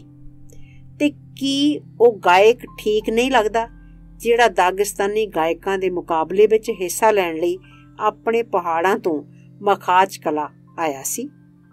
साडे कवि ने जिसने अपनियां कवितावां नूं वख-वख हिस्सिਆਂ ਵਿੱਚ ਵੰਡਿਆ ਸੀ ਉਸ ਨੂੰ ਕਿਹਾ ਕਿ ਉਹ ਹਰ ਹਿੱਸੇ ਵਿੱਚੋਂ ਇੱਕ-ਇੱਕ ਕਵਿਤਾ ਗਾ ਕੇ ਸੁਣਾਏ। ਗਾਇਕ ਨੇ ਆਪਣੇ ਕਮੂਜ਼ ਨੂੰ ਸੁਰ ਕੀਤਾ, ਕੁਝ ਮਿੰਟ ਚੁੱਪ ਕਰਕੇ ਬੈਠਾ ਰਿਹਾ ਜਿਵੇਂ ਕਿ ਆਪਣੇ ਖਿਆਲ ਇਕੱਠੇ ਕਰ ਰਿਹਾ ਹੋਵੇ ਤੇ ਫਿਰ ਗਾਉਣਾ ਸ਼ੁਰੂ ਕਰ ਦਿੱਤਾ। ਉਹ ਕਿੰਨਾ ਚਿਰ ਗਾਉਂਦਾ ਰਿਹਾ, ਸਾਰੇ ਬੇਚੈਨ ਜਿਹੇ ਹੋ ਗਏ। ਜੇ ਇਹ ਇੱਕੋ ਹਿੱਸੇ ਵਿੱਚੋਂ ਚੁਣਿਆ ਗੀਤ ਸੀ ਤਾਂ ਅੰਤ ਕਿੱਥੇ ਹੋਵੇਗਾ, ਜਦ ਕਿ ਕਿਤਾਬ ਦੇ 4 ਹਿੱਸੇ ਹਨ। ਆਖਰ ਗਾਇਕ ਚੁੱਪ ਹੋ ਗਿਆ ਤੇ ਉਸਨੇ ਤਾਰਾਂ ਦੀ ਥਰਕਣ ਰੋਕਣ ਲਈ ਆਪਣੇ ਹੱਥ ਦੀ ਤਲੀ ਉਹਨਾਂ ਉੱਪਰ ਰੱਖ ਦਿੱਤੀ। ਇਸ ਤੋਂ ਮਗਰੋਂ ਕੁਝ ਨਾ ਆਇਆ। ਇਸ ਦਾ ਮਤਲਬ ਸੀ ਕਿ ਉਸਨੇ ਕਿਤਾਬ ਵਿਚਲੇ ਮੁੱਖ ਵਿਚਾਰ ਤੇ ਭਾਵ ਇੱਕੋ ਗੀਤ ਵਿੱਚ ਇਕੱਠੇ ਕਰ ਲਏ ਸਨ। ਜਦੋਂ ਲੇਖਕ ਨੇ ਪੁੱਛਿਆ ਕਿ ਉਸਨੇ ਇੰਜ ਕਿਉਂ ਕੀਤਾ ਤਾਂ ਉਸਨੇ ਜਵਾਬ ਦਿੱਤਾ, ਸੁਣ ਮੇਰੇ ਦੋਸਤ, ਇਹ ਹੈ ਮੇਰਾ ਕਾਮੂਜ਼। ਇਸ ਦੀਆਂ ਨੇ 3 ਤਾਰਾਂ।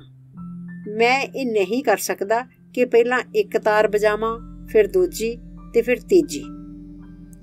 ਵਿਸ਼ਿਆਂ ਬਾਰੇ ਕੁਝ ਹੋਰ। ਸ਼ਾਇਦ ਸਾਰਿਆਂ ਨੂੰ ਨਹੀਂ ਪਤਾ ਕਿ ਪਹਾੜਾਂ ਵਿੱਚ ਇੱਕ ਬੰਦਾ ਰਹਿੰਦਾ ਹੁੰਦਾ ਸੀ ਜਿਸ ਨੂੰ ਆਪਣੇ ਉੱਚੇ ਬੂਟਾਂ ਉੱਤੇ ਬੜਾ ਮਾਣ ਸੀ ਤੇ ਉਹਨਾਂ ਉੱਪਰ ਇੱਕ ਦਾਗ ਵੀ ਨਹੀਂ ਸੀ ਪੈਣ ਦਿੰਦਾ। ਇਸ ਲਈ ਉਹ ਤੁਰਦਾ ਵੀ ਪੱਬਾਂ ਭਾਰ ਹੁੰਦਾ ਸੀ। ਇੱਕ ਦਿਨ ਉਹ ਐਸੀ ਥਾਂ ਆ ਗਿਆ ਜਿੱਥੇ ਗੋਡੇ ਗੋਡੇ ਚਿੱਕੜ ਸੀ, ਸੋ ਵਿਚਾਰੇ ਨੂੰ ਹੱਥਾਂ ਭਾਰ ਚੱਲਣਾ ਪਿਆ। ਇੰਜ ਵੀ ਹੁੰਦਾ ਹੈ, ਕਈ ਵਾਰੀ ਲੱਗਦਾ ਹੈ ਜਿਵੇਂ ਕਿ ਕਵੀ ਕਲਾ ਨਹੀਂ ਸਿਰਜ ਰਹੇ ਸਗੋਂ ਐਤਵਾਰੀ ਘੋੜ ਦੌੜ ਵਿੱਚ ਹਿੱਸਾ ਲੈ ਰਹੇ ਹੋਣ, ਇਹ ਖੁਸ਼ੀ ਪ੍ਰਾਪਤ ਕਰਨ ਲਈ ਕਿ ਉਹਨਾਂ ਦੇ ਘੋੜੇ ਇਨਾਮ ਜਿੱਤਣ। ਉਹ ਉਹਨਾਂ ਨੂੰ ਚਾਬਕਾਂ ਮਾਰੀ ਜਾਣ ਲਈ ਤਿਆਰ ਹੁੰਦੇ ਨੇ ਜਦ ਤੱਕ ਕਿ ਖੂਨ ਨਾ ਵਗ ਪਵੇ। ਜਿੱਤ ਦਾ ਦੋਸ਼ ਤਾਂ ਜਲਦੀ ਮੱਠਾ ਪੈ ਜਾਂਦਾ ਹੈ, ਪਰ ਲੱਗੇ ਜ਼ਖਮ ਭਰਨ ਲਈ ਬਹੁਤ ਸਮਾਂ ਲੈਂਦੇ ਹਨ। ਤੇਲੇ ਤਲ ਦੇ ਅਲੀ ਬੁਲਾਤ ਵਾਂਗ ਉਹ ਹਮੇਸ਼ਾ ਹੀ ਤਿਆਰ ਰਹਿੰਦੇ ਹਨ। ਵੈਸੇ ਮੇਰਾ ਖਿਆਲ ਹੈ ਕਿ ਤੁਹਾਨੂੰ ਨਹੀਂ ਪਤਾ ਅਲੀ ਬੁਲਾਤ ਨਾਲ ਕੀ ਹੋਇਆ ਸੀ। ਇੱਕ ਵਾਰੀ ਖੂਨਜ਼ਾਕ ਨਾਇਬ ਨੇ ਆਪਣੇ ਨੌਕਰ ਅਲੀ ਬੁਲਾਤ ਨੂੰ ਕਿਹਾ, ਤੂੰ ਤਿਆਰ ਹੋ ਜਾ, ਕੱਲ ਸਵੇਰੇ ਤੂੰ ਤਲੇਤਲ ਔਲ ਜਾਣਾ ਹੋਵੇਗਾ। ਮੈਂ ਤਿਆਰ ਹਾਂ, ਉਦਮੀ ਨੌਕਰ ਬੋਲਿਆ। ਅਗਲੀ ਸਵੇਰ ਅਜੇ ਸੂਰਜ ਦੀਆਂ ਕਿਰਨਾਂ ਨੇ ਪਹਾੜਾਂ ਦੀਆਂ ਚੋਟੀਆਂ ਨੂੰ ਵੀ ਨਹੀਂ ਸੀ ਰੁਸ਼ਨਾਇਆ ਜਦੋਂ ਅਲੀ ਬੁਲਾਤ ਨੇ ਆਪਣੇ ਘੋੜੇ ਉੱਤੇ ਕਾਠੀ ਪਾਈ ਤੇ ਤੁਰ ਪਿਆ। ਦੁਪਹਿਰ ਦੇ ਖਾਣੇ ਤੱਕ ਉਹ ਵਾਪਸ ਖੂਨਜ਼ਾਕ ਪਰਤ ਚੁੱਕਾ ਸੀ। ਖੂਨਜ਼ਾਕ ਦੇ ਨੇੜੇ ਆਇਆ ਤਾਂ ਉਸਨੂੰ ਆਪਣੇ ਜਾਣੂ ਕੁਝ ਪਹਾੜੀਏ ਮਿਲੇ। ਰੱਬ ਤੈਨੂੰ ਰਾਜੀ ਰੱਖੇ, ਅਲੀ ਬੁਲਾਤ, ਉਹ ਬੋਲੇ। ਕਾਫੀ ਦੂਰੋਂ ਹੋ ਕੇ ਆਇਆ। ਮੈਂ ਤਲੇਤਲ ਤੋਂ ਹੋ ਕੇ ਆ ਰਿਹਾ। ਉੱਥੇ ਕਿਸ ਕੰਮ ਗਿਆ ਸੈਂ? ਇਹਦਾ ਮੈਨੂੰ ਕੀ ਪਤਾ, ਕੰਮ ਬਾਰੇ ਤਾਂ ਨਾਇਬ ਨੂੰ ਪਤਾ ਹੋ। ਕੱਲ ਸ਼ਾਮੀ ਉਸਨੇ ਮੈਨੂੰ ਕਿਹਾ ਸੀ ਕਿ ਤੂੰ ਤਲੇਤਲ ਜਾਣਾ ਹੋਵੇਗਾ, ਸੋ ਮੈਂ ਹੋ ਆਇਆ। ਇਹੋ ਜਿਹੇ ਅਲੀ ਬੁਲਾਤ ਸਾਡੇ ਸਾਹਿਤਿਕ ਪਿੜ ਵਿੱਚ ਵੀ ਮੌਜੂਦ ਹਨ। ਵਿਸ਼ਿਆਂ ਬਾਰੇ ਕੁਝ ਹੋਰ। ਮੈਂ ਕਾਫੀ ਇਹੋ ਜਿਹੇ ਨੌਜਵਾਨ ਦੇਖੇ ਨੇ ਜਿਹੜੇ ਜਦੋਂ ਉਹ ਵਿਆਹ ਕਰਾਉਣ ਦੀ ਸੋਚਦੇ ਨੇ ਤਾਂ ਆਪਣੇ ਭਾਵਾਂ ਤੋਂ ਸਲਾਹ ਨਹੀਂ ਲੈਂਦੇ, ਸਗੋਂ ਆਪਣੇ ਰਿਸ਼ਤੇਦਾਰਾਂ ਤੋਂ, ਆਪਣੇ ਚਾਚੇ ਚਾਚੀਆਂ ਆਦਿ ਤੋਂ ਸਲਾਹ ਲੈਂਦੇ ਨੇ। ਆਪਣੀ ਰਚਨਾਤਮਿਕਤਾ ਵਿੱਚ ਲੇਖਕ ਨੂੰ ਪਿਆਰ ਲਈ ਤੇ ਸਿਰਫ ਪਿਆਰ ਲਈ ਸ਼ਾਦੀ ਕਰਾਉਣੀ ਚਾਹੀਦੀ ਹੈ। ਚਾਚੀ ਦੇ ਕਹਿਣ ਉੱਤੇ ਕਰਾਇਆ ਗਿਆ ਵਿਆਹ ਜਿਉਂਦੇ ਜਾਗਦੇ ਬੱਚੇ ਤਾਂ ਪੈਦਾ ਕਰ ਸਕਦਾ ਹੈ, ਪਰ ਕਹਿੰਦੇ ਨੇ ਕਿ ਮਾਪਿਆਂ ਵਿਚਕਾਰ ਪਿਆਰ ਜਿੰਨਾ ਜ਼ਿਆਦਾ ਹੋਵੇਗਾ ਬੱਚੇ ਓਨੇ ਜ਼ਿਆਦਾ ਖੂਬਸੂਰਤ ਹੋਣਗੇ। ਜੇ ਲੇਖਕ ਬਿਨਾਂ ਪਿਆਰ ਦੇ ਆਪਣੇ ਵਿਸ਼ੇ ਨਾਲ ਵਿਆਹ ਕਰਾ ਲਵੇਗਾ ਤਾਂ ਸਿਰਫ ਮੁਰਦਾ ਕਿਤਾਬਾਂ ਹੀ ਪੈਦਾ ਹੋਣਗੀਆਂ। ਆਪਣੇ ਵਿਸ਼ੇ ਨਾਲ ਸਾਂਝ ਪਾਉਣ ਤੋਂ ਪਹਿਲਾਂ ਲੇਖਕ ਨੂੰ ਆਪਣੇ ਦਿਲ ਦੀ ਆਵਾਜ਼ ਵੱਲ ਧਿਆਨ ਦੇਣਾ ਚਾਹੀਦਾ ਹੈ। ਆਪਣੇ ਇੱਕ ਦੋਸਤ ਦੀ ਕਿਤਾਬ ਬਾਰੇ। ਮੈਨੂੰ ਠੀਕ ਤਾਂ ਯਾਦ ਨਹੀਂ ਕਿ ਇਹ ਗੱਲ ਕਿਹੜੇ ਸਾਲ ਵਿੱਚ ਵਾਪਰੀ ਸੀ, ਪਰ ਅਚਨਚੇਤ ਇਹ ਐਲਾਨ ਕਰ ਦਿੱਤਾ ਗਿਆ ਕਿ ਸਾਡੇ ਦੇਸ਼ ਨੂੰ ਨਵੇਂ ਗੋਗਲਾਂ ਦੀ ਤੇ ਸਾਲਤੀਕੋਵ ਸ਼ੇਦਰੀਨਾ ਦੀ ਲੋੜ ਹੈ। ਸੋਵੀਅਤ ਵਿਅੰਗਾਤਮਕ ਕਿਰਤਾਂ ਦੀ ਲੋੜ ਇੱਕਦਮ ਪੈਦਾ ਹੋ ਗਈ ਸੀ। ਮੇਰਾ ਇੱਕ ਦੋਸਤ ਥੋੜਾ ਜਿਹਾ ਕਵੀ ਹੈ, ਥੋੜਾ ਜਿਹਾ ਵਾਰਤਕ ਲਿਖਾਰੀ ਤੇ ਥੋੜਾ ਜਿਹਾ ਸੰਪਾਦਕ। ਮਤਲਬ ਕੀ ਕਿ ਉਹ ਸਾਹਿਤਕਾਰ ਹੈ। ਉਪਰੋਕਤ ਸੱਦੇ ਨੂੰ ਹੁੰਗਾਰਾ ਭਰਦਿਆਂ ਉਸਨੇ ਵਿਅੰਗਾਤਮਕ ਕਵਿਤਾਵਾਂ ਦੀ ਕਿਤਾਬ ਲਿਖ ਦਿੱਤੀ, ਜਿਸ ਵਿੱਚ ਚੁਗਲਖੋਰਾਂ, ਝੋਲੀ ਚੁੱਕਾਂ, ਬਹੁਵੋਟੀਆਂ ਵਾਲਿਆਂ ਤੇ ਦੂਜੇ ਨਫੀ ਪਾਤਰਾਂ ਦੀ ਸਖਤ ਆਲੋਚਨਾ ਕੀਤੀ ਗਈ ਸੀ, ਜਿਹੜੇ ਸਾਡੇ ਸੋਵੀਅਤ ਜੀਵਨ ਵਿੱਚ ਖਰਾਬੀ ਪੈਦਾ ਕਰ ਰਹੇ ਨੇ, ਜੋ ਕਿ ਵੈਸੇ ਖੁਸ਼ਗਵਾਰ ਹੈ। ਕਿਤਾਬ ਅਜੇ ਦੁਕਾਨਾਂ ਉੱਤੇ ਆਈ ਹੀ ਸੀ ਕਿ ਇੱਕ ਆਲੋਚਕ ਨੇ ਸਖਤ ਆਲੋਚਨਾ ਕਰਦਾ ਲੇਖ ਲਿਖ ਦਿੱਤਾ। ਉਸਨੇ ਲਿਖਿਆ, ਲੇਖਕ ਨੇ ਨਵੇਂ ਗੋਗੋਲਾਂ ਤੇ ਸ਼ੇਦਰੀਨਾ ਦੀ ਲੋੜ ਦੇ ਨਾਅਰੇ ਨੂੰ ਬੜਾ ਹੀ ਸਿੱਧੇ ਜਿਹੇ ਤੇ ਅਤ ਸਾਦੇ ਢੰਗ ਨਾਲ ਲਿਆ ਹੈ। ਹੁਣ ਅਸੀਂ ਦੇਖਦੇ ਹਾਂ ਕਿ ਕਿੰਨੇ ਨਿੱਕੇ ਮਨਾਂ ਵਾਲੇ ਤੇ ਖੋਰੀ ਬੰਦੇ ਸਾਡੇ ਦਰਮਿਆਨ ਰਹਿੰਦੇ ਰਹੇ ਨੇ। ਉਸਨੇ ਇਸ ਤਰ੍ਹਾਂ ਦੇ ਬੰਦੇ ਕਿੱਥੇ ਦੇਖੇ ਨੇ ਜਿਸ ਤਰ੍ਹਾਂ ਦੇ ਉਸਨੇ ਆਪਣੀ ਕਿਤਾਬ ਵਿੱਚ ਉਲੀਕੇ ਨੇ? ਕੀ ਇਹੋ ਜਿਹੇ ਬੰਦੇ ਸਾਡੇ ਸੋਵੀਅਤ ਜੀਵਨ ਵਿੱਚ ਮਿਲਦੇ ਨੇ? ਨਹੀਂ, ਇਹੋ ਜਿਹੇ ਲੋਕ ਸੋਵੀਅਤ ਭੂਮੀ ਉੱਤੇ ਮੌਜੂਦ ਨਹੀਂ। ਉਹ ਇਸ ਨਿਰਾਸ਼ ਆਦਮੀ ਦੀ ਨਿਰਾਸ਼ਾਵਾਦੀ ਕਲਪਨਾ ਤੋਂ ਪੈਦਾ ਹੋਏ ਨੇ, ਜਿਸ ਦੀ ਭੰਡੀ ਭਰੀ ਕਿਤਾਬ ਸਾਡੇ ਦੁਸ਼ਮਣਾਂ ਦੇ ਹੱਥਾਂ ਵਿੱਚ ਖੇਡਦੀ ਹੈ। ਮੁਖਤਾਰਬੇਕੋਵ, ਇੱਕ ਉੱਚ ਅਧਿਕਾਰੀ, ਆਪਣੇ ਵੱਟੇ ਘਸੁੰਨ ਨਾਲ ਮੇਜ਼ ਨੂੰ ਕੁੱਟਦਾ ਹੋਇਆ ਚੀਕਿਆ, ਤੂੰ ਕਿੱਥੇ ਦੇਖਿਆ?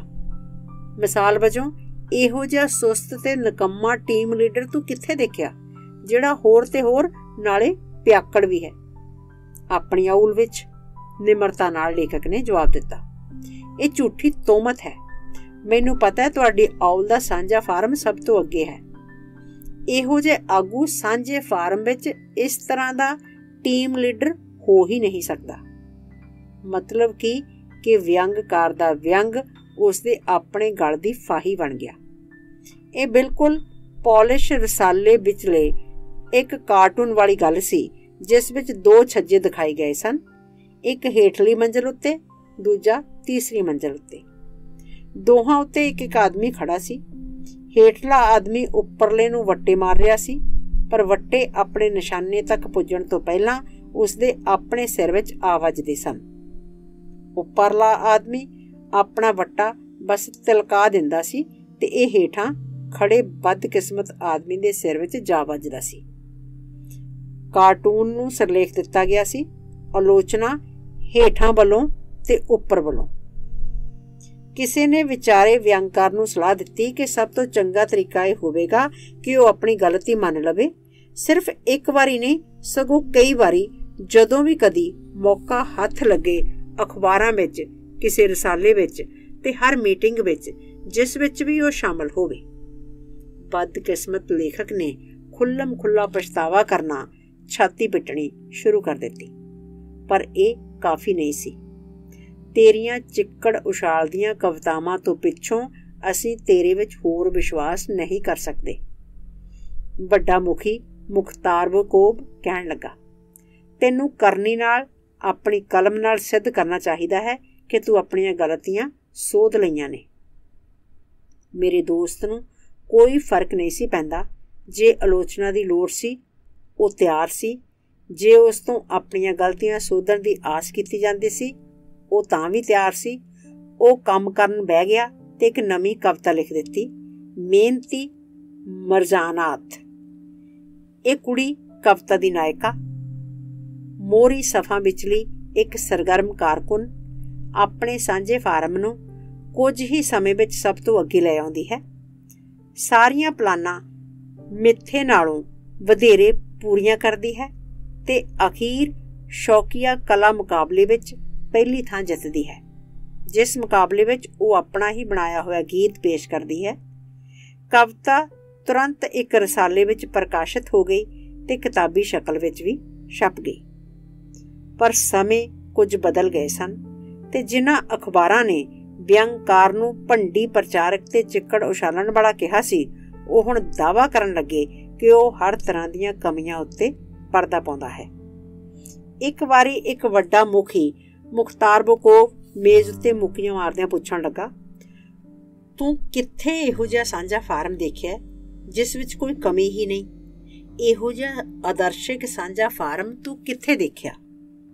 ਇਸ ਵਾਰੀ ਵਿਚਾਰੇ ਲੇਖਕ ਨੇ ਕੋਈ ਜਵਾਬ ਨਾ ਦਿੱਤਾ।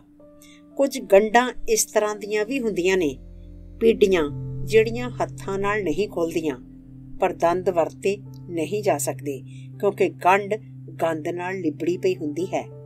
ਮੇਰੇ ਦੋਸਤ ਨੇ ਸਮਝ ਲਿਆ ਕਿ ਇਸ ਤਰ੍ਹਾਂ ਦੀ ਗੰਢ ਨਾਲ ਉਸ ਦਾ ਵਾਹ ਪੈ ਗਿਆ ਹੈ, ਸੋ ਉਹ ਸਿਰ ਸੁੱਟੀ ਚੁੱਪ ਕਰਕੇ ਬੈਠਾ ਰਿਹਾ। ਉਸ ਦੀ ਚੁੱਪ ਪੂਰੇ 10 ਸਾਲ ਚੱਲੀ, ਨਾ ਘੱਟ ਨਾ ਵੱਧ। ਇਹ ਸਾਰਾ ਸਮਾਂ ਉਹ ਲੇਖਕ ਯੂਨੀਅਨ ਵਿੱਚ ਵੀ ਕਦੀ ਨਾ ਆਇਆ। ਸਿਰਫ ਇੱਕ ਵਾਰੀ ਉਹ ਆਇਆ ਜਦੋਂ ਫਲੈਟ ਮਿਲਣੇ ਸਨ। ਤੁਸੀਂ ਸਹਿਮਤ ਹੋਵੋਗੇ ਕਿ ਉਹ ਇਸ ਵਾਰੀ ਵੀ ਨਾ ਆਉਂਦਾ ਜੇ ਇਹ ਲਾਜ਼ਮੀ ਨਾ ਹੁੰਦਾ ਤਾਂ।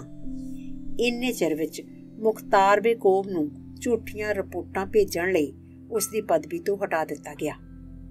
ਉਸ ਦੇ ਜਾਣ ਦਾ ਕਿਸੇ ਨੂੰ ਅਫਸੋਸ ਨਾ ਹੋਇਆ।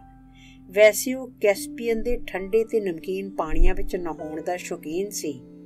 ਸਵੇਰੇ ਸ਼ਾਮੀ ਉਹ ਸੱਜ ਧੱਜ ਨਾਲ ਆਪਣੇ ਨਿੱਜੀ ਤੱਟ ਉੱਤੇ ਆਇਆ ਕਰਦਾ ਸੀ, ਆਪਣੀ ਵੱਡੀ ਕਾਲੀ ਸਰਕਾਰੀ ਕਾਰ ਵਿੱਚ, ਆਪਣੇ ਇਸ਼ਨਾਨ ਦਾ ਸਵਾਦ ਮਾਣਨ ਲਈ। ਉਸ ਦਾ ਘਰ ਕੰਢੇ ਉੱਤੇ ਹੀ ਹੁੰਦਾ ਸੀ, ਪਰ ਬਰਖਾਸਤ ਹੋਣ ਤੋਂ ਪਿੱਛੋਂ ਮੁਖਤਾਰ ਬੇਕੂਬ ਨੂੰ ਕਿਸੇ ਨੇ ਨਹੀਂ ਦੇਖਿਆ। ਜਨਤਕ ਘਾਟ ਨੂੰ ਵਰਤਣਾ ਉਸ ਦੀ ਸ਼ਾਨ ਦੇ ਤੁਲ ਨਹੀਂ ਸੀ। ਪ੍ਰਤੱਖ ਤੌਰ ਉੱਤੇ ਉਹ ਬਦਲਣ ਤੋਂ ਤੇ ਆਪਣੇ ਕਮਾਂਡ ਉੱਪਰ ਕਾਬੂ ਪਾਉਣ ਤੋਂ ਅਸਮਰੱਥ ਸੀ। ਵਿਸ਼ਿਆਂ ਬਾਰੇ ਕੁਝ ਹੋਰ। ਜਦੋਂ ਵੀ ਤੁਸੀਂ ਕਦੀ ਬਾਹਰ ਜਾਂਦੇ ਹੋ, ਤੁਸੀਂ ਕਿੰਨੇ ਸਾਰੇ ਪੰਛੀ ਉੱਡਦੇ ਹੋਏ ਜਾਂ ਦਰਖਤਾਂ ਤੇ ਝਾੜੀਆਂ ਉੱਤੇ ਬੈਠੇ ਹੋਏ ਜਾਂ ਜ਼ਮੀਨ ਉੱਪਰ ਫੁਦਕਦੇ ਦੇਖੋਗੇ। ਉਹ ਆਕਾਸ਼ ਵੱਲ ਵੀ ਉੱਡ ਕੇ ਜਾਂਦੇ ਨੇ, ਕੁਝ ਬਹੁਤਾ ਉੱਚਾ, ਕੁਝ ਘੱਟ ਉੱਚਾ। ਅਬਾਬੀਲਾਂ, ਕਾਂ, ਚਿੜੀਆਂ ਤੇ ਪਹਾੜੀ ਕਾਂ, ਇਹਨਾਂ ਸਾਰੇ ਪੰਛੀਆਂ ਦੇ ਦਰਮਿਆਨ ਸਾਰੇ ਆਕਾਸ਼ ਵਿੱਚ ਸਿਰਫ ਇੱਕ ਉਕਾਬ ਹੁੰਦਾ ਹੈ। ਇਹ ਬਾਕੀ ਸਭ ਤੋਂ ਉਚੇਰਾ ਉੱਡਦਾ ਹੈ, ਨਜ਼ਰ ਤੋਂ ਵੀ ਦੂਰ। ਪਰ ਜੇ ਆਕਾਸ਼ ਵਿੱਚ ਇੱਕ ਵੀ ਉਕਾਬ ਹੋਵੇ ਤਾਂ ਘਰੋਂ ਬਾਹਰ ਨਿਕਲਣ ਵਾਲੇ ਦੀ ਨਜ਼ਰੀ ਸਭ ਤੋਂ ਪਹਿਲਾਂ ਇਹ ਹੋਵੇਗਾ। ਇਸ ਦਾ ਕਾਰਨ ਇਹ ਹੈ ਕਿ ਇਹ ਪੰਛੀ ਬਾਕੀ ਸਭ ਪੰਛੀਆਂ ਤੋਂ ਦੂਰ ਤੇ ਸਭ ਤੋਂ ਉੱਚਾ ਉੱਡਦਾ ਹੈ, ਜਿਸ ਲਈ ਇਹ ਵਿਲੱਖਣ ਹੁੰਦਾ ਹੈ ਤੇ ਸਭ ਤੋਂ ਪਹਿਲਾਂ ਨਜ਼ਰੀ ਪੈਂਦਾ ਹੈ। ਮਗਰੋਂ ਜਾ ਕੇ ਕਿਤੇ ਦਰਵਾਜ਼ੇ ਤੋਂ 5 ਕਦਮਾਂ ਦੀ ਵਿੱਥ ਉੱਤੇ ਝਾੜੀ ਉੱਤੇ ਬੈਠੀ ਚਿੜੀ ਨਜ਼ਰੀ ਪੈਂਦੀ ਹੈ। ਪਰ ਉਕਾਬ ਨੂੰ ਦੇਖਣ ਨਾਲ ਹੀ ਕੋਈ ਉਕਾਬ ਨਹੀਂ ਬਣ ਜਾਂਦਾ। ਯੋਧੇ ਬਾਰੇ ਲਿਖਣ ਵਾਲਾ ਲੇਖਕ ਇੰਜ ਕਰਕੇ ਹੀ ਯੋਧਾ ਨਹੀਂ ਬਣ ਜਾਂਦਾ। ਮੈਂ ਕਈ ਬੁਜ਼ਦਲਾਂ ਨੂੰ ਜਾਣਦਾ ਹਾਂ ਜਿਨ੍ਹਾਂ ਨੇ ਯੋਧਿਆਂ ਦੀਆਂ ਵਾਰਾਂ ਲਿਖ ਕੇ ਨਾਮਣਾ ਖੱਟਿਆ ਹੈ। ਜੇ ਕਿਤੇ ਪਹਾੜਾਂ ਦਾ ਉਹ ਬਹਾਦਰ ਸਪੂਤ ਮਖਾਜ ਦਾ ਖਾਦਾ ਜੇਵ ਆਪਣੀ ਕਬਰ ਚੋਂ ਉੱਠ ਪਵੇ ਤਾਂ ਉਹ ਉਸ ਵਿਦਵਾਨ ਨੂੰ ਕੀ ਕਹੇਗਾ ਜਿਸ ਨੇ ਉਸ ਬਾਰੇ ਥੀਸਿਸ ਲਿਖਿਆ ਹੈ। ਤੂੰ ਮੇਰੀ ਬਹਾਦਰ ਜ਼ਿੰਦਗੀ ਦੀ ਕਹਾਣੀ ਕਿਵੇਂ ਦੱਸ ਸਕਦਾ ਹੈ ਜੇ ਤੂੰ ਆਪਣੇ ਇੱਕ ਵੀ ਵਾਕ ਦੀ ਆਪਣੇ ਸੰਪਾਦਕ ਤੋਂ ਰਾਖੀ ਨਹੀਂ ਕਰ ਸਕਦਾ? ਕੋਈ ਵੀ ਸੰਪਾਦਕ ਜਿਵੇਂ ਚਾਹੇ ਮੇਰੇ ਬਾਰੇ ਤੇਰੀ ਰਾਏ ਉੱਤੇ ਪ੍ਰਭਾਵ ਪਾ ਸਕਦਾ ਹੈ ਤੇ ਤੇਰੀ ਹਿੰਮਤ ਨਹੀਂ ਹੋਵੇਗੀ ਕਿ ਕੋਈ ਵੀ ਇਤਰਾਜ਼ ਕਰ ਸਕੇ। ਨਹੀਂ, ਤੂੰ ਮਖਾਜ ਦਾ ਖਾਦਾ ਜੇਬ ਵਰਗੇ ਬੰਦੇ ਬਾਰੇ ਥੀਸਿਸ ਲਿਖਣ ਦੇ ਕਾਬਲ ਨਹੀਂ। ਇਹ ਕਹੇਗਾ ਪਹਾੜਾਂ ਦਾ ਬਹਾਦਰ ਸਪੂਤ ਜੇ ਕਿਤੇ ਉਹ ਕਬਰਾਂ ਵਿੱਚੋਂ ਉੱਠ ਪਵੇ ਤਾਂ। ਕੁਝ ਲੋਕ ਲੱਗਦਾ ਹੈ ਇਹ ਸੋਚਦੇ ਨੇ ਕਿ ਉੱਚਾ ਸੁੱਚਾ ਵਿਸ਼ਾ ਕਿਸੇ ਨੂੰ ਮਹਾਨ ਆਦਮੀ ਬਣਾਉਣ ਲਈ ਕਾਫੀ ਹੈ, ਪਰ ਸਭ ਤੋਂ ਮਹਾਨ ਦਾ ਮਤਲਬ ਸਭ ਤੋਂ ਸਾਦੇ ਤੋਂ ਹੁੰਦਾ ਹੈ। ਵਰਖਾ ਦੀ ਇੱਕ ਕਣੀ ਵਿੱਚ ਹੜ੍ਹ ਲੁਕਿਆ ਹੁੰਦਾ ਹੈ। ਮਹਾਨ ਆਦਮੀ ਤੇ ਤੁੱਛ ਆਦਮੀ ਵਿੱਚ ਫਰਕ ਇਹ ਹੁੰਦਾ ਹੈ ਕਿ ਤੁੱਛ ਆਦਮੀ ਸਿਰਫ ਵੱਡੀਆਂ ਵੱਡੀਆਂ ਚੀਜ਼ਾਂ ਤੇ ਵਰਤਾਰਿਆਂ ਨੂੰ ਹੀ ਪਛਾਣ ਸਕਦਾ ਹੈ, ਜਦ ਕਿ ਆਪਣੇ ਨੱਕ ਹੇਠਾਂ ਪਈ ਚੀਜ਼ ਵੱਲੋਂ ਉਹ ਬੇਧਿਆਨ ਰਹਿੰਦਾ ਹੈ। ਪਰ ਮਹਾਨ ਆਦਮੀ ਵੱਡੀਆਂ ਛੋਟੀਆਂ ਹਰ ਤਰ੍ਹਾਂ ਦੀਆਂ ਚੀਜ਼ਾਂ ਦੇਖਦਾ ਹੈ ਤੇ ਨਿਗੂਣੀ ਤੋਂ ਨਿਗੂਣੀ ਚੀਜ਼ ਵਿੱਚ ਵੀ ਮਹਾਨ ਤੋਂ ਮਹਾਨ ਕੁਝ ਦੇਖਣ ਦੇ ਤੇ ਦੂਜਿਆਂ ਨੂੰ ਦਿਖਾਉਣ ਦੇ ਸਮਰੱਥ ਹੁੰਦਾ ਹੈ। ਇੱਕ ਯਾਦ, ਕਦੀ-ਕਦੀ ਇੰਝ ਹੁੰਦਾ ਹੈ ਕਿ ਕਲਾ ਕੌਸ਼ਲਤਾ ਵਾਲੇ ਲੇਖਕ ਦੇਖਣ ਵਿੱਚ ਉਦਾਸ ਲੱਗਦੇ ਨੇ, ਜਦ ਕਿ ਕਲਾ ਕੌਸ਼ਲਤਾ ਤੋਂ ਸੱਖਣੇ ਧੌਣ ਅਕੜਾ ਕੇ ਫਿਰਦੇ ਨੇ। ਇੰਝ ਉਦੋਂ ਹੁੰਦਾ ਹੈ ਜਦੋਂ ਕਦਰ ਸਿਰਫ ਲੇਖਕ ਦੀਆਂ ਸਦਭਾਵਨਾਵਾਂ ਦੀ ਹੀ ਕੀਤੀ ਜਾਂਦੀ ਹੈ। ਇਸ ਗੱਲ ਦੀ ਨਹੀਂ ਕਿ ਉਸਦੀ ਕਿਤਾਬ ਕਿਵੇਂ ਲਿਖੀ ਗਈ ਹੈ, ਉਸਨੇ ਕਿਸ ਤਰ੍ਹਾਂ ਦੀ ਕਲਾ ਕੌਸ਼ਲਤਾ ਤੇ ਕਾਰੀਗਰੀ ਦਿਖਾਈ ਹੈ। ਇਹੋ ਜਿਹੀਆਂ ਸੂਰਤਾਂ ਵਿੱਚ ਸਿੱਖਣ ਵਾਲੇ ਘੱਟ ਤੇ ਸਿਖਾਉਣ ਵਾਲੇ ਬਹੁਤੇ ਹੁੰਦੇ ਨੇ। ਚੀਜ਼ਾਂ ਘੱਟ ਤੇ ਉਹਨਾਂ ਦਾ ਮੁੱਲ ਪਾਉਣ ਵਾਲੇ ਬਹੁਤੇ, ਲੇਖਕ ਘੱਟ ਤੇ ਬਕਵਾਸੀ ਬਹੁਤੇ ਹੁੰਦੇ ਨੇ। ਇਹੋ ਜਿਹਾ ਸਮਾਂ ਸੀ ਜਦੋਂ ਪਿਤਾ ਜੀ ਨੂੰ ਸ਼ਾਮਿਲ ਬਾਰੇ ਇੱਕ ਲੰਮੀ ਕਵਿਤਾ ਲਿਖਣ ਦੀ ਸੁੱਝੀ। ਇਸ ਦੇ ਪ੍ਰਕਾਸ਼ਿਤ ਹੋਣ ਤੋਂ ਐਨ ਪਹਿਲਾਂ ਉੱਪਰੋਂ ਹਦਾਇਤਾਂ ਆ ਗਈਆਂ ਕਿ ਸ਼ਾਮਿਲ ਨੂੰ ਹੁਣ ਤੋਂ ਲੈ ਕੇ ਹਮੇਸ਼ਾ ਲਈ ਐਂਗਲੋ ਤੁਰਕ ਜਸੂਸ ਮੰਨਿਆ ਜਾਵੇ। ਸਾਨੂੰ ਪਤਾ ਇਹ ਲੱਗਾ ਕਿ 25 ਸਾਲਾਂ ਲਈ ਸ਼ਾਮਿਲ ਦਾਗਿਸਤਾਨ ਦੇ ਲੋਕਾਂ ਦੀ ਆਜ਼ਾਦੀ ਲਈ ਨਹੀਂ, ਸਗੋਂ ਉਹਨਾਂ ਨੂੰ ਬੁੱਧੂ ਬਣਾਉਣ ਲਈ ਲੜਦਾ ਰਿਹਾ ਸੀ। ਪਿਤਾ ਜੀ ਆਪਣੇ ਵੀਰ ਕਾਵਿ ਨਾਲ ਕੀ ਕਰਦੇ? ਇਸ ਗੱਲ ਦਾ ਇਸ਼ਾਰਾ ਸੁੱਟਿਆ ਗਿਆ ਕਿ ਸਾਡੇ ਤੋਂ ਪਹਿਲੇ ਸਮਿਆਂ ਵਿੱਚ ਪੁਰਾਣੇ ਇਤਿਹਾਸਿਕ ਮਸਾਲੇ ਉੱਤੇ ਸਮਾਂ ਜਾਇਆ ਕਰਨਾ ਉਹਨਾਂ ਨੂੰ ਢੁੱਕਦਾ ਨਹੀਂ ਤੇ ਚੰਗਾ ਹੋਵੇਗਾ ਜੇ ਉਹ ਇੱਕ ਹੋਰ ਕਵਿਤਾ ਲਿਖਣ ਜਿਹੜੀ ਸਾਡੇ ਸਮੇਂ ਦੇ ਤੇ ਪਾਠਕਾਂ ਦੇ ਵਧੇਰੇ ਨੇੜੇ ਹੋਵੇ।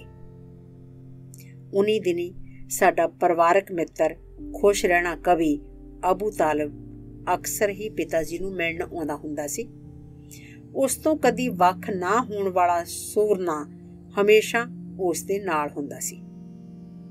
ਆਰਾਮ ਨਾਲ ਬੈਠਦਾ ਹੋਇਆ ਤੇ ਆਪਣੇ ਸਾਜ਼ ਨੂੰ ਸੁਰ ਕਰਦਾ ਹੋਇਆ ਅਬੂ ਤਾਲਿਬ ਕਹਿੰਦਾ, ਹਮਜ਼ਾਦ, ਦਿਲ ਨੂੰ ਨਾ ਲਾ। ਮੈਂ ਜਦੋਂ ਅਜੇ ਮੁੰਡਾ ਜਿਹਾ ਹੀ ਸਾਂ ਤੇ ਅਜੇ ਕਵਿਤਾ ਲਿਖਣੀ ਸ਼ੁਰੂ ਨਹੀਂ ਸੀ ਕੀਤੀ ਤਾਂ ਮੈਂ ਸੁਰਨਾ ਵਜਾਇਆ ਕਰਦਾ ਸਾਂ। ਕਈ ਸਾਲ ਇਸ ਤੋਂ ਮੇਰੀ ਤੇ ਮੇਰੇ ਪਰਿਵਾਰ ਦੀ ਰੋਟੀ ਚੱਲਦੀ ਰਹੀ। ਸੁਰਨਾ ਉਹੀ ਧੁਨ ਵਜਾ ਦਿੰਦਾ ਜਿਸ ਦੀ ਵੀ ਕੋਈ ਫਰਮਾਇਸ਼ ਪਾਉਂਦਾ। ਆ ਆਪਣੇ ਜਵਾਨੀ ਦੇ ਦਿਨਾਂ ਨੂੰ ਯਾਦ ਕਰੀਏ। ਕੁਝ ਸਮੇਂ ਲਈ ਕਵਿਤਾ ਕਹਿਣੀ ਲਾਂਭੇ ਧਰ ਦਈਏ ਤੇ ਕੁਝ ਸੰਗੀਤ ਦਾ ਸਵਾਦ ਮਾਣੀਏ। ਮੈਂ ਸੁਰਨਾ ਵਜਾਵਾਂਗਾ, ਤੂੰ ਢੋਲ ਵਜਾ। ਇਹ ਦੋਹਾਂ ਵਿੱਚੋਂ ਸੁਖੀਰਾ ਸਾਜ਼ ਹੈ। ਕੀ ਕਹਿਣ ਡਿਆ ਹੈ ਅਬੂ ਤਾਲਿਬ? ਗੱਲ ਇੰਨੀ ਮਾੜੀ ਨਹੀਂ ਹੋਵੇਗੀ ਜੇ ਅਸੀਂ ਢੋਲਚੀ ਤੇ ਸੁਰਨਾ ਵਜਾਉਣ ਵਾਲੇ ਬਣ ਜਾਈਏ। ਆਖਰ ਨਾਚੇ ਤੇ ਕੱਸੇ ਰੱਸੇ ਉੱਤੇ ਤੁਰਨ ਵਾਲੇ ਸੁਰਨੇ ਦੇ ਸੰਗੀਤ ਉੱਤੇ ਨੱਚਦੇ ਨੇ। ਸੁਰਨਾ ਵਜਾਉਣ ਵਾਲਾ ਹੇਠਾਂ ਜ਼ਮੀਨ ਉੱਤੇ ਖੜਾ ਹੁੰਦਾ ਹੈ ਤੇ ਰੱਸੇ ਉੱਤੇ ਤੁਰਨ ਵਾਲਾ ਉੱਪਰ ਹਵਾ ਵਿੱਚ ਹੁੰਦਾ ਹੈ। ਹੁਣ ਤੂੰ ਮੈਨੂੰ ਦੱਸ ਅਬੂ ਤਾਲਿਬ, ਉਹਨਾਂ ਵਿੱਚੋਂ ਕਿਹੜਾ ਜ਼ਿਆਦਾ ਔਖ ਵਿੱਚ ਹੁੰਦਾ ਹੈ? ਤੂੰ ਤੇ ਮੈਂ ਕੱਸੇ ਰੱਸੇ ਉੱਤੇ ਤੁਰਨ ਵਾਲੇ ਹਾਂ। ਉਹ ਚਾਹੁੰਦੇ ਨੇ ਅਸੀਂ ਕੱਸੇ ਰੱਸੇ ਉੱਤੇ ਤੁਰਨ ਵਾਲੇ ਵੀ ਬਣੀਏ ਤੇ ਨੱਚੀਏ ਵੀ। ਖੁਸ਼ ਰਹਿਣਾ ਅਬੂ ਤਾਲਿਬ ਉਦਾਸ ਹੋ ਗਿਆ ਤੇ ਨਾਲ ਹੀ ਉਸ ਦਾ ਸੁਰਨਾ ਉਦਾਸ ਹੋ ਗਿਆ। ਉਹ ਕੁਝ ਦੇਰ ਚੁੱਪ ਕਰਕੇ ਬੈਠਾ ਰਿਹਾ, ਫਿਰ ਸਿਰ ਉਤਾਂ ਚੁੱਕਿਆ ਤੇ ਕਹਿਣ ਲੱਗਾ, ਕਵਿਤਾ ਲਿਖਣੀ ਕੋਈ ਸੌਖਾ ਕੰਮ ਨਹੀਂ। ਪਰਬਤ ਦੇ ਪੈਰਾਂ ਤੋਂ ਜਦ ਤੁਸੀਂ ਦੂਰ ਚੋਟੀ ਵੱਲ ਤੱਕੋ, ਇੰਜ ਨੇੜੇ ਦਿਸੇ ਇਹ ਜਿਉਂ ਫੜ ਲਵੋ ਜੋ ਹੱਥ ਵਧਾਵੇ। ਪਰ ਜਦ ਪਥਰੀਲੇ ਰਾਹਾਂ ਤੇ ਡੂੰਘੀਆਂ ਬਰਫਾਂ ਥਾਣੀ ਤੁਰਦੇ ਜਾਵੋ, ਅੰਤ ਸਿਰਾ ਨਾ ਪਾਵੋ। ਸਾਡਾ ਕੰਮ ਵੀ ਇਉਂ ਲੱਗੇ ਜਿਉਂ ਬੜਾ ਹੀ ਸਹਿਲ ਸੁਖਾਲਾ, ਪਰ ਜਦ ਘੰਟਿਆਂ ਬੱਧੀ ਪੈਂਦਾ ਲਫ਼ਜ਼ਾਂ ਦੇ ਨਾਲ ਲੜਨਾ ਤਾਂ ਵੀ ਗੱਲ ਨਾ ਬਣਦੀ ਦਿਸੇ। ਤੁਕ ਨਾਲ ਤੁਕ ਨਾ ਮਿਲਦੀ, ਗੀਤ ਲਿਖਣ ਤੋਂ ਸੌਖਾ ਜਾਪੇ ਉਸ ਚੋਟੀ ਤੇ ਚੜ੍ਹਨਾ। ਇੱਕ ਪੰਛੀ ਦੀ ਕਹਾਣੀ ਜਿਹੜਾ ਉਕਾਬ ਦਾ ਹਾਣੀ ਬਣਨਾ ਚਾਹੁੰਦਾ ਸੀ। ਭੇਡਾਂ ਦਾ ਇੱਜੜ ਪਹਾੜ ਦੀ ਬੱਖੀ ਤੋਂ ਹੇਠਾਂ ਵਾਦੀ ਵਿੱਚ ਉਤਰ ਰਿਹਾ ਸੀ ਕਿ ਇੱਕ ਉਕਾਬ ਬਿਜਲੀ ਵਾਂਗ ਝਪਟਿਆ, ਆਪਣੇ ਪੰਜੇ ਇੱਕ ਲੇਲੇ ਵਿੱਚ ਧਸਾਏ ਤੇ ਇਸ ਨੂੰ ਚੁੱਕ ਕੇ ਲੈ ਗਿਆ। ਇਹ ਸਾਰਾ ਦ੍ਰਿਸ਼ ਇੱਕ ਨਿੱਕਾ ਜਿਹਾ ਪੰਛੀ ਵੀ ਦੇਖ ਰਿਹਾ ਸੀ। ਉਸਨੇ ਫੈਸਲਾ ਕੀਤਾ, ਤੇ ਮੈਂ ਭਲਾ ਕਿਉਂ ਨਹੀਂ ਉਕਾਬ ਵਾਂਗ ਹੀ ਕਰ ਸਕਦਾ? ਤੇ ਲੇਲਾ ਕਿਉਂ, ਮੈਂ ਪੂਰੇ ਦਾ ਪੂਰਾ ਦੁੰਬਾ ਕਿਉਂ ਨਾ ਚੁੱਕਾਂ? ਸੋ ਪੰਛੀ ਉੱਡ ਕੇ ਉੱਪਰ ਆਕਾਸ਼ ਵਿੱਚ ਚਲਾ ਗਿਆ, ਆਪਣੇ ਪਰ ਬੰਦ ਕਰ ਲਏ ਤੇ ਪੱਥਰ ਵਾਂਗ ਹੇਠਾਂ ਨੂੰ ਡਿੱਗ ਪਿਆ। ਪਰ ਸਭ ਕੁਝ ਦਾ ਅੰਤ ਇਹ ਹੋਇਆ ਕਿ ਉਹ ਦੁੰਬੇ ਦੇ ਸਿੰਗ ਉੱਤੇ ਆ ਕੇ ਵੱਜਾ ਤੇ ਦਮ ਤੋੜ ਗਿਆ। ਇੱਕ ਵਾਰੀ ਇੱਕ ਮੱਖੀ ਨੇ ਵੀ ਪੱਥਰ ਰੇੜਨ ਦੀ ਕੋਸ਼ਿਸ਼ ਕੀਤੀ ਸੀ। ਗਡਰੀਏ ਨੇ ਮਰੇ ਪੰਛੀ ਨੂੰ ਚੁੱਕ ਕੇ ਆਪਣੀ ਤਲੀ ਉੱਤੇ ਰੱਖਦਿਆਂ ਕਿਹਾ, ਸੋ ਇੱਕ ਨਿੱਕੇ ਜਿਹੇ ਪੰਛੀ ਦਾ ਹਸ਼ਰ ਇਹ ਹੋਇਆ ਕਿ ਉਹ ਚਾਹੁੰਦਾ ਸੀ ਉਕਾਬ ਦਾ ਹਾਣੀ ਬਣਨਾ, ਪਰ ਤੁਲਨਾ ਉਸ ਦੀ ਮੱਖੀ ਨਾਲ ਕੀਤੀ ਗਈ। ਵਿਸ਼ਿਆਂ ਬਾਰੇ ਕੁਝ ਹੋਰ। ਵਿਸ਼ਾ ਮੁਹੱਬਤ ਵਾਂਗ ਹੁੰਦਾ ਹੈ, ਕਸਮ ਵਾਂਗ ਹੁੰਦਾ ਹੈ, ਤਰਲੇ ਵਾਂਗ ਹੁੰਦਾ ਹੈ, ਦੁਆ ਵਾਂਗ ਹੁੰਦਾ ਹੈ। ਪੂਰਬ ਵਿੱਚ ਅਖਾਣ ਹੈ ਕਿ ਦੁਹਰਾਉਣ ਨਾਲ ਦੁਆ ਦਾ ਕੁਝ ਨਹੀਂ ਜਾਏਗਾ, ਦੁਹਰਾਉਣ ਨਾਲ ਸਗੋਂ ਇਸ ਦੀ ਕਦਰ ਹੋਰ ਵੱਧ ਸਕਦੀ ਹੈ। ਵਿਸ਼ਿਆਂ ਉੱਪਰ ਇਹ ਗੱਲ ਨਹੀਂ ਟੁੱਕਦੀ। ਜੇ ਤੁਸੀਂ ਇੱਕੋ ਵਿਸ਼ੇ ਦੀ ਸੁਰ ਅਲਾਪੀ ਜਾਓ ਤਾਂ ਇਹ ਤੁੱਛ ਤੇ ਬੇਕਦਰ ਹੋ ਜਾਵੇਗਾ। ਹੀਰਾ ਜਿੰਨਾ ਵੱਡਾ ਹੋਏਗਾ ਓਨਾ ਹੀ ਜ਼ਿਆਦਾ ਕੀਮਤੀ ਹੋਵੇਗਾ। ਹੀਰੇ ਦੇ ਬੂਰੇ ਦੀ ਕਿਸ ਨੂੰ ਇੱਛਾ ਹੁੰਦੀ ਹੈ। ਮੈਂ ਇੱਕ ਵਾਰੀ ਇੱਕ ਰੂਸੀ ਅਧਿਆਪਕਾ ਵੇਰਾ ਵਾਸਲੀਏਵਨਾ ਬਾਰੇ ਕਵਿਤਾ ਲਿਖੀ ਤੇ ਦੇਖਿਆ ਕਿ ਮੇਰੀ ਕਵਿਤਾ ਤੋਂ ਪਾਠਕ ਤੇ ਸਗੋਂ ਆਲੋਚਕ ਵੀ ਖੁਸ਼ ਹੋਏ। ਮੈਨੂੰ ਇੰਨੀ ਖੁਸ਼ੀ ਹੋਈ ਕਿ ਮੈਂ ਉਸੇ ਵਿਸ਼ੇ ਨੂੰ ਦੁਹਰਾਉਣ ਲੱਗ ਪਿਆ।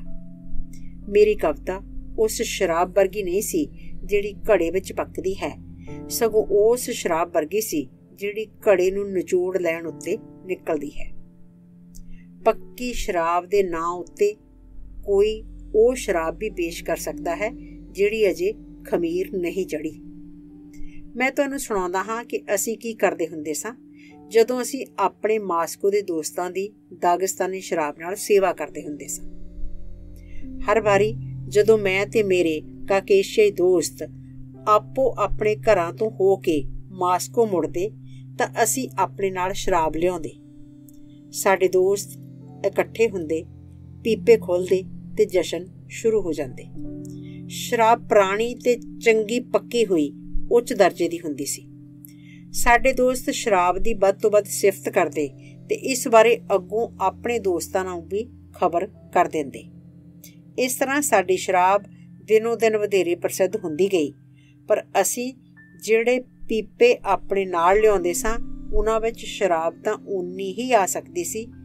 ਅਸੀਂ ਇੱਕ ਤਰੀਕਾ ਲੱਭਾ। ਮੈਂ ਜੁਰਮ ਦਾ ਇਕਬਾਲ ਕਰਾਂਗਾ। ਸਧਾਰਨ ਸ਼ਰਾਬ ਖਰੀਦ ਕੇ ਇਸ ਨੂੰ ਪੀਪੇ ਵਿੱਚ ਉਲਟਾ ਦਿੰਦੇ ਤੇ ਇਸ ਨੂੰ ਆਪਣੇ ਭੋਰੇ ਵਿੱਚੋਂ ਲਿਆਂਦੀ ਘਰ ਕੱਢੀ ਹੋਈ ਅਸਲੀ ਸ਼ਰਾਬ ਵਜੋਂ ਪੇਸ਼ ਕਰਦੇ। ਸਾਡੇ ਦੋਸਤ ਫਰਕ ਨਾ ਦੱਸ ਸਕਦੇ।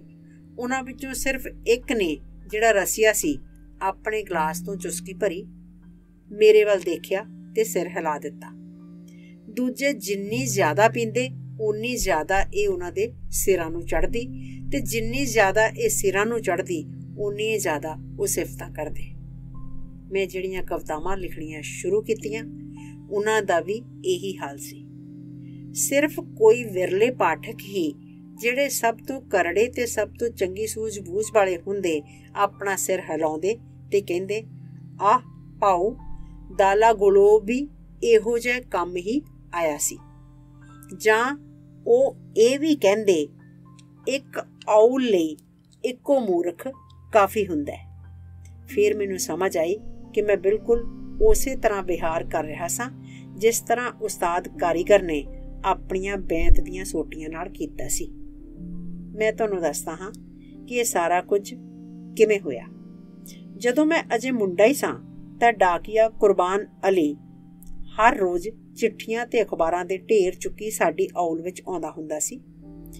ਉਹ ਇਹ ਬਹੁਤ ਆਉਲ ਦਾ ਹਾਸਾ ਠੱਠਾ ਕਰਨ ਵਾਲਾ ਆਦਮੀ ਸੀ। ਡਾਕ ਵੰਡਦਾ ਹੋਇਆ ਉਹ ਕੁਝ ਦੇਰ ਬੈਠਣ, ਹੁੱਕਾ ਪੀਣ ਤੇ ਗੱਪਾਂ ਮਾਰਨ ਲਈ ਮੇਰੇ ਪਿਤਾ ਜੀ ਕੋਲ ਜ਼ਰੂਰ ਆਉਂਦਾ। ਮੈਨੂੰ ਨਹੀਂ ਪਤਾ ਕਿ ਇਸ ਵਾਸਤੇ ਉਸਨੇ ਪਿਤਾ ਜੀ ਨੂੰ ਹੀ ਕਿਉਂ ਚੁਣ ਰੱਖਿਆ ਸੀ। ਉਸ ਦੀਆਂ ਗੱਲਾਂ ਦਾ ਵਿਸ਼ਾ ਸਿਰਫ ਇੱਕ ਹੁੰਦਾ ਸੀ, ਵਿਆਹ। ਆਮ ਕਰਕੇ ਵਿਆਹ ਨਹੀਂ, ਸਗੋਂ ਉਸਦੇ ਆਪਣੇ ਵਿਆਹ, ਕਿਉਂਕਿ ਉਹ ਉਹਨਾਂ ਆਦਮੀਆਂ ਵਿੱਚੋਂ ਸੀ ਜਿਹੜੇ ਹਫ਼ਤੇ ਵਿੱਚ ਵਿਆਹ ਕਰਾ ਲੈਂਦੇ ਤੇ ਮਹੀਨੇ ਵਿੱਚ ਤਲਾਕ ਦੇ ਦਿੰਦੇ ਨੇ। ਉਸਨੇ ਇੱਕ ਬੀਵੀ ਨੂੰ ਅਜੇ ਤਲਾਕ ਦਿੱਤਾ ਹੀ ਸੀ ਕਿ ਕਿਸੇ ਨੌਜਵਾਨ ਵਿਧਵਾ ਦੀ ਤਲਾਸ਼ ਵਿੱਚ ਸੀ। ਉਸਨੂੰ ਜ਼ਰੂਰ ਕੋਈ ਮਨਪਸੰਦ ਦੀ ਔਰਤ ਮਿਲ ਗਈ ਹੋਵੇਗੀ, ਕਿਉਂਕਿ ਹਰ ਵਾਰੀ ਉਹ ਉਸਦੀ ਖੂਬਸੂਰਤੀ, ਉਸਦੀ ਜਵਾਨੀ ਤੇ ਉਸਦੀ ਸੁਸ਼ੀਲਤਾ ਦੀਆਂ ਗੱਲਾਂ ਕਰਦਾ। ਅਚਨਚੇਤ ਜਵਾਨ ਵਿਧਵਾ ਬਾਰੇ ਸਾਰੀ ਗੱਲਬਾਤ ਬੰਦ ਹੋ ਗਈ। ਕੁਰਬਾਨ ਅਲੀ ਅਜੇ ਵੀ ਹਰ ਰੋਜ਼ ਆਉਂਦਾ, ਪਰ ਉਸਦੀਆਂ ਗੱਲਾਂ ਦਾ ਵਿਸ਼ਾ ਸਾਂਝੇ ਫਾਰਮ ਦੇ ਮਾਮਲੇ, ਮੌਸਮ ਜਾਂ ਹੋਰ ਕੁਝ ਵੀ ਹੁੰਦਾ ਸਿਵਾਏ ਹੋਣ ਵਾਲੇ ਵਿਆਹ ਦੇ। तू अपनी पसंद दी औरत नाल विआह करवा लिया? पिताजी ने पूछा। ओह नहीं हमजाद, मैं तां इंज सोचदा सां, पर लगदा यह है कि ਉਹ ऐसा बिल्कुल नहीं सी सोचदी। ਹੁਣ ਤਾਂ ਮੈਨੂੰ ਜਵਾਨ ਵਿਧਵਾ ਲੱਭਣ ਲਈ ਸਾਰੇ ਦਾਗਿਸਤਾਨ ਦੀ ਖਾਕ ਛਾਨਣੀ ਪਵੇਗੀ। ਕਾਫੀ ਦੇਰ ਉਸ ਦੀ ਸ਼ਕਲ ਨਾ ਦਿਸੀ। ਮੇਰਾ ਖਿਆਲ ਹੈ ਕਿ ਉਹ ਢੁਕਵੀਂ ਔਰਤ ਦੀ ਖੋਜ ਵਿੱਚ ਜ਼ਰੂਰ ਔਲਾਂ ਦੇ ਚੱਕਰ ਲਾ ਰਿਹਾ ਹੋਵੇਗਾ। ਉਸ ਦੀ ਗੈਰ ਹਾਜ਼ਰੀ ਵਿੱਚ ਡਾਕ ਉਸ ਦਾ ਮੁੰਡਾ ਵੰਡਦਾ ਹੁੰਦਾ ਸੀ। ਜਦੋਂ ਬਦਕਿਸਮਤ ਨੀਂਗਰ ਨੇ ਆਖਰ ਸਾਡੇ ਸਕਲੀਏ ਵਿੱਚ ਆ ਮੂੰਹ ਦਿਖਾਇਆ ਤਾਂ ਅਸੀਂ ਉਸ ਨੂੰ ਉਤਸੁਕਤਾ ਨਾਲ ਪੁੱਛਿਆ, ਫੇਰ ਕੀ ਹਾਲ ਹੈ? ਤੇਰਾ ਰਾਹ ਸਿੱਧਾ ਤੇ ਛੋਟਾ ਸੀ? ਇਹ ਸਿੱਧਾ ਹੀ ਹੋਣਾ ਸੀ ਜੇ ਦਾਲਾ ਗਲੋਬ ਇਸ ਨੂੰ ਮਰੋੜਾ ਨਾ ਦਿੰਦਾ ਤਾਂ। ਉਹ ਕਿਵੇਂ? ਬੜੀ ਸਿੱਧੀ ਗੱਲ ਹੈ। ਮੈਂ ਜਿੱਥੇ ਵੀ ਕਿਤੇ ਆਪਣੇ ਕੰਮ ਲਈ ਜਾਂਦਾ, ਮੈਨੂੰ ਜਵਾਬ ਮਿਲਦਾ, ਤੂੰ ਦੇਰ ਨਾਲ ਆਇਆ, ਦਾਲਾ ਗਲੋਬ ਤੇਰੇ ਨਾਲੋਂ ਪਹਿਲਾਂ ਹੋ ਚੁੱਕਾ ਹੈ। ਦਰਵੇਸ਼ ਦਾਲਾ ਗਲੋਬ ਪ੍ਰਸਿੱਧ ਅਵਾਰ ਡਾਨ ਜਾਨ ਸੀ। 1928 ਵਿੱਚ ਉਸਨੇ 18ਵੀਂ ਵਾਰ ਵਿਆਹ ਕਰਵਾਇਆ ਸੀ। ਡਾਕੀਆ ਕੁਰਬਾਨ ਅਲੀ ਸੀ ਜਿਸ ਨੇ ਇਸ ਦਾਗਿਸਤਾਨੀ ਅਖਾਣ ਨੂੰ ਜਨਮ ਦਿੱਤਾ। ਦਾਲਾ ਗਲੋਬ ਮੇਰੇ ਤੋਂ ਪਹਿਲਾਂ ਉੱਥੋਂ ਹੋ ਚੁੱਕਾ ਸੀ। ਮੈਂ ਤੁਹਾਨੂੰ ਇੱਕ ਹੋਰ ਕਹਾਣੀ ਸੁਣਾਉਣ ਲੱਗਾ ਹਾਂ ਜਿਹੜੀ ਕਿਸੇ ਮੂਰਖ ਬਾਰੇ ਹੈ। ਇਹ ਤਾਂ ਸਾਰੇ ਜਾਣਦੇ ਨੇ ਕਿ ਹਰ ਔਲ ਦਾ ਆਪਣਾ ਇੱਕ ਮੂਰਖ ਹੁੰਦਾ ਹੈ, ਪਰ ਸਿਰਫ ਇੱਕ ਮੂਰਖ ਹੁੰਦਾ ਹੈ। ਇਹੋ ਠੀਕ ਹੁੰਦਾ ਹੈ, ਕਿਉਂਕਿ ਕਿੰਨੇ ਸਾਰੇ ਮੂਰਖ ਹੋਣੇ ਮਾੜੀ ਗੱਲ ਹੁੰਦੀ ਹੈ, ਤੇ ਜੇ ਇੱਕ ਵੀ ਨਾ ਹੋਵੇ ਤਾਂ ਕਿਸੇ ਚੀਜ਼ ਦੀ ਕਮੀ ਲੱਗਦੀ ਹੈ। ਸਾਰੇ ਮੂਰਖ ਇੱਕ ਦੂਜੇ ਨੂੰ ਜਾਣਦੇ ਹੁੰਦੇ ਨੇ, ਸਗੋਂ ਇੱਕ ਦੂਜੇ ਦੇ ਘਰ ਮਿਲਣ ਗਿਲਣ ਵੀ ਜਾਂਦੇ ਨੇ। ਇਸ ਪਰੰਪਰਾ ਦੇ ਮੁਤਾਬਕ ਗੋਰਤਾ ਕੋਲੀ ਔਲ ਦਾ ਮੂਰਖ ਖੂਨ ਜਾਗਦੇ ਮੂਰਖ ਨੂੰ ਮਿਲਣ ਗਿਆ। ਸਲਾਮ ਅਲੈਕਮ ਮੂਰਖ, ਵਾਲੇਕਮ ਸਲਾਮ ਮੂਰਖ। ਇਸ ਤੋਂ ਮਗਰੋਂ ਸਾਰਾ ਕੁਝ ਉਵੇਂ ਚੱਲਦਾ ਰਿਹਾ ਜਿਵੇਂ ਦੋ ਮਿੱਤਰਾਂ ਵਿਚਕਾਰ ਚੱਲਣਾ ਚਾਹੀਦਾ ਹੈ। ਉਹ ਅੰਗੀਠੀ ਕੋਲ ਆਰਾਮ ਨਾਲ ਬੈਠ ਗਏ, ਖਾਧਾ ਪੀਤਾ। ਤੀਜੇ ਦਿਨ ਗੋਰਤਾ ਕੋਲੀ ਦੇ ਮੂਰਖ ਨੇ ਸੋਚਿਆ ਕਿ ਹੁਣ ਚੱਲਣਾ ਚਾਹੀਦਾ। ਉਸ ਦੇ ਮੇਜ਼ਬਾਨ ਨੇ ਰਸਮ ਮੁਤਾਬਕ ਹਰ ਤਰ੍ਹਾਂ ਦਾ ਸਨਮਾਨ ਕਰਦਿਆਂ ਤੇ ਸੁਗਾਤਾਂ ਦੇ ਕੇ ਉਸ ਨੂੰ ਵਿਦਾ ਕੀਤਾ। ਪਿੰਡੋਂ ਬਾਹਰ ਆ ਕੇ ਦੋਹਾਂ ਮੂਰਖਾਂ ਨੇ ਇੱਕ ਦੂਜੇ ਨੂੰ ਵਿਦਾ ਕਹੀ। ਪ੍ਰਾਹੁਣਾਚਾਰੀ ਦੇ ਸਾਰੇ ਨਿਯਮਾਂ ਦੀ ਪਾਲਣਾ ਕੀਤੀ ਗਈ ਸੀ।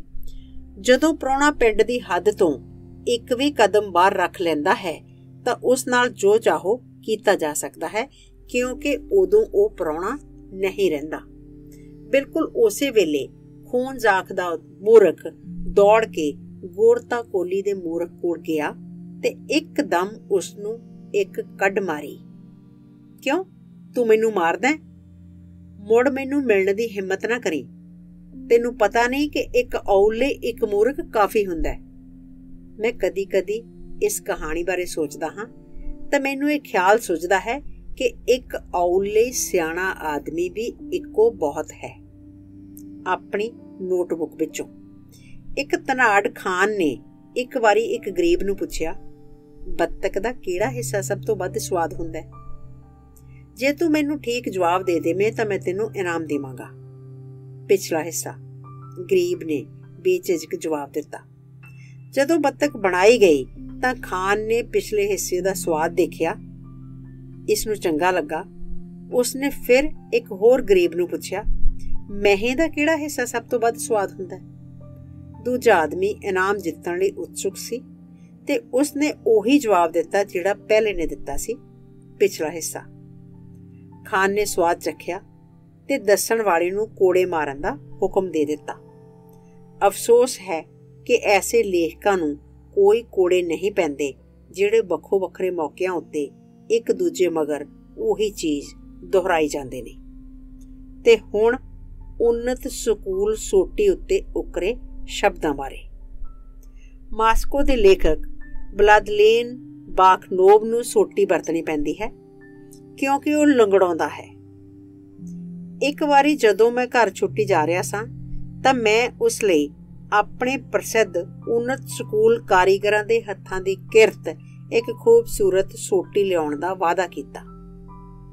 ਘਰ ਪਹੁੰਚ ਕੇ ਮੈਂ ਇੱਕਦਮ ਆਪਣੇ ਜਾਣੂ ਉન્નਤ ਸਕੂਲ ਦੇ ਇੱਕ ਲੱਕੜ ਤੇ ਉਕਰਾਈ ਕਰਨ ਵਾਲੇ ਨੂੰ ਲਿਖਿਆ ਕਿ ਮੇਰੇ ਲਈ ਇੱਕ ਸੋਟੀ ਬਣਵਾਏ। ਉਹ ਇੱਕ ਤਜਰਬਾਕਾਰ ਆਦਮੀ ਸੀ ਤੇ ਪਿਤਾ ਜੀ ਦਾ ਦੋਸਤ ਵੀ ਸੀ। ਇਸ ਲਈ ਮੈਨੂੰ ਯਕੀਨ ਸੀ ਕਿ ਸੋਟੀ ਸ਼ਾਨਦਾਰ ਹੋਵੇਗੀ। ਮੈਨੂੰ ਸਿਰਫ ਇਹ ਨਹੀਂ ਸੀ ਸੁੱਝਦਾ ਕਿ ਇਸ ਸੋਟੀ ਉੱਤੇ ਕਿਹੜੀ ਲਿਖਤ ਉਕਰਾਵਾਂ।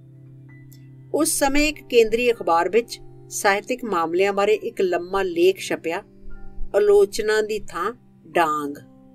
ਆਹਾ, ਮੈਂ ਸੋਚਿਆ, ਇਹ ਲਫ਼ਜ਼ ਉਕਰਾਵਾਂਗਾ ਮੈਂ ਉਸ ਸੋਟੀ ਉੱਤੇ ਜਿਹੜੀ ਮੈਂ ਆਪਣੇ ਮਾਸਕੋ ਵਾਲੇ ਮਿੱਤਰ ਨੂੰ ਪੇਸ਼ ਕਰਨੀ ਹੈ। 15 ਦਿਨਾਂ ਵਿੱਚ ਸੋਟੀ ਤਿਆਰ ਹੋ ਗਈ। ਇਹ ਉੱਨਤ ਸਕੂਲ ਵਿੱਚ ਬਣਨ ਵਾਲੀਆਂ ਸੋਟੀਆਂ ਵਿੱਚੋਂ ਸਭ ਤੋਂ ਸੁੰਦਰ ਸੀ। ਉਚਿਤ ਥਾਂ ਉੱਤੇ ਇਹ ਲਫ਼ਜ਼ ਉਕਰੇ ਹੋਏ ਸਨ, ਵਾ ਬਾਖ ਨੋਵ ਨੂੰ ਆਲੋਚਨਾ ਦੀ ਥਾਂ ਡਾਂਗ ਰਸੂਲ ਹਮਜ਼ਾ ਤੋਂ ਬਲੋਂ। ਉੱਨਤ ਸਕੂਲ ਦੀਆਂ ਸੋਟੀਆਂ ਮਾਖਾਜ ਕਲਾ, ਕਿਸਲੋਬੋਤਸਕ ਤੇ ਪਿਆਤੀ ਗੋਰਸਕ ਦੀਆਂ ਯਾਦ ਪੇਂਟ ਚੀਜ਼ਾਂ ਦੀ ਦੁਕਾਨਾਂ ਉੱਤੇ ਤੇ ਪਹਾੜੀ ਪਿੰਡਾਂ ਦੇ ਬਾਜ਼ਾਰਾਂ ਵਿੱਚ ਵੀ ਆਮ ਵਿਕਦੀਆਂ ਸਨ। ਕੁਝ ਮਹੀਨੇ ਪਿੱਛੋਂ ਉੱਨਤ ਸਕੂਲ ਸੋਟੀਆਂ ਇਹਨਾਂ ਸਾਰੀਆਂ ਥਾਵਾਂ ਉੱਤੇ ਵਿਕਰੀ ਲਈ ਆਈਆਂ ਜਿਨ੍ਹਾਂ ਉੱਤੇ ਇਹ ਉਕਰਿਆ ਹੋਇਆ ਸੀ, ਬਾਖ ਨੋਵ ਨੂੰ ਆਲੋਚਨਾ ਦੀ ਥਾਂ ਡਾਂਗ ਰਸੂਲ ਹਮਜ਼ਾ ਤੋਂ ਬਲੋਂ। ਛੁੱਟੀਆਂ ਕੱਟਣ ਆਉਣ ਵਾਲਿਆਂ ਲਈ ਇਹ ਜ਼ਰੂਰ ਹੈਰਾਨੀ ਦਾ ਕਾਰਨ ਬਣਿਆ ਹੋਵੇਗਾ ਜਿਨ੍ਹਾਂ ਨੇ ਇਸ ਉਕਰਾਈ ਵਾਲੀਆਂ ਸੋਟੀਆਂ ਖਰੀਦੀਆਂ ਹੋਣਗੀਆਂ। ਹੋਰ ਕਿਸੇ ਨਾਲੋਂ ਵੀ ਜ਼ਿਆਦਾ ਮੈਨੂੰ ਹੈਰਾਨੀ ਹੋਈ। ਹੋਇਆ ਇਹ ਕਿ ਬਜ਼ੁਰਗ ਕਾਰੀਗਰ ਜਿਸ ਨੇ ਪਹਿਲੀ ਸੋਟੀ ਬਣਾਈ ਸੀ, ਰੂਸੀ ਦਾ ਇੱਕ ਲਫ਼ਜ਼ ਵੀ ਨਹੀਂ ਸੀ ਸਮਝਦਾ। ਮੈਂ ਉਸਨੂੰ ਜੋ ਕਾਗਜ਼ ਦੇ ਟੁਕੜੇ ਉੱਪਰ ਲਿਖ ਕੇ ਦਿੱਤਾ ਸੀ, ਉਸਨੇ ਉਸੇ ਤਰ੍ਹਾਂ ਆਪਣੀ ਕਿਰਤ ਉੱਤੇ ਉਕਰ ਦਿੱਤਾ ਸੀ। ਉਸਨੇ ਸੋਚਿਆ ਕਿ ਕਿਉਂਕਿ ਇੱਕ ਕਵੀ ਨੇ ਇਹ ਲਫ਼ਜ਼ ਸੋਟੀ ਉੱਪਰ ਉਕਰਾਉਣ ਉੱਤੇ ਜ਼ੋਰਦਾਰ ਇੱਛਾ ਪ੍ਰਗਟ ਕੀਤੀ ਸੀ, ਇਸ ਲਈ ਇਹਨਾਂ ਵਿੱਚ ਜ਼ਰੂਰ ਕੋਈ ਅਸਾਧਾਰਨ ਸਿਆਣਪ ਹੋਵੇਗੀ। ਤਾਂ ਫਿਰ ਇਹ ਲਫ਼ਜ਼ ਕਿਉਂ ਨਾ ਮੇਰੀਆਂ ਬਾਕੀ ਸਾਰੀਆਂ ਸੋਟੀਆਂ ਦਾ ਵੀ ਸ਼ਿੰਗਾਰ ਬਣਨ। ਬਜ਼ੁਰਗ ਉਸਤਾਦ ਨੂੰ ਕਵੀਆਂ ਵਿੱਚ ਇਸ ਸਿੱਧੜ ਜਿਹੇ ਵਿਸ਼ਵਾਸ ਲਈ ਦੋਸ਼ ਨਹੀਂ ਦਿੱਤਾ ਜਾ ਸਕਦਾ। ਆਪਣੇ ਵਿਸ਼ਵਾਸ ਵਿੱਚ ਉਸਨੇ ਆਪਣੀ ਚੰਗਿਆਈ ਨੂੰ ਵੀ ਤੇ ਸੁਹਿਰਦਤਾ ਨੂੰ ਵੀ ਪ੍ਰਗਟ ਕੀਤਾ।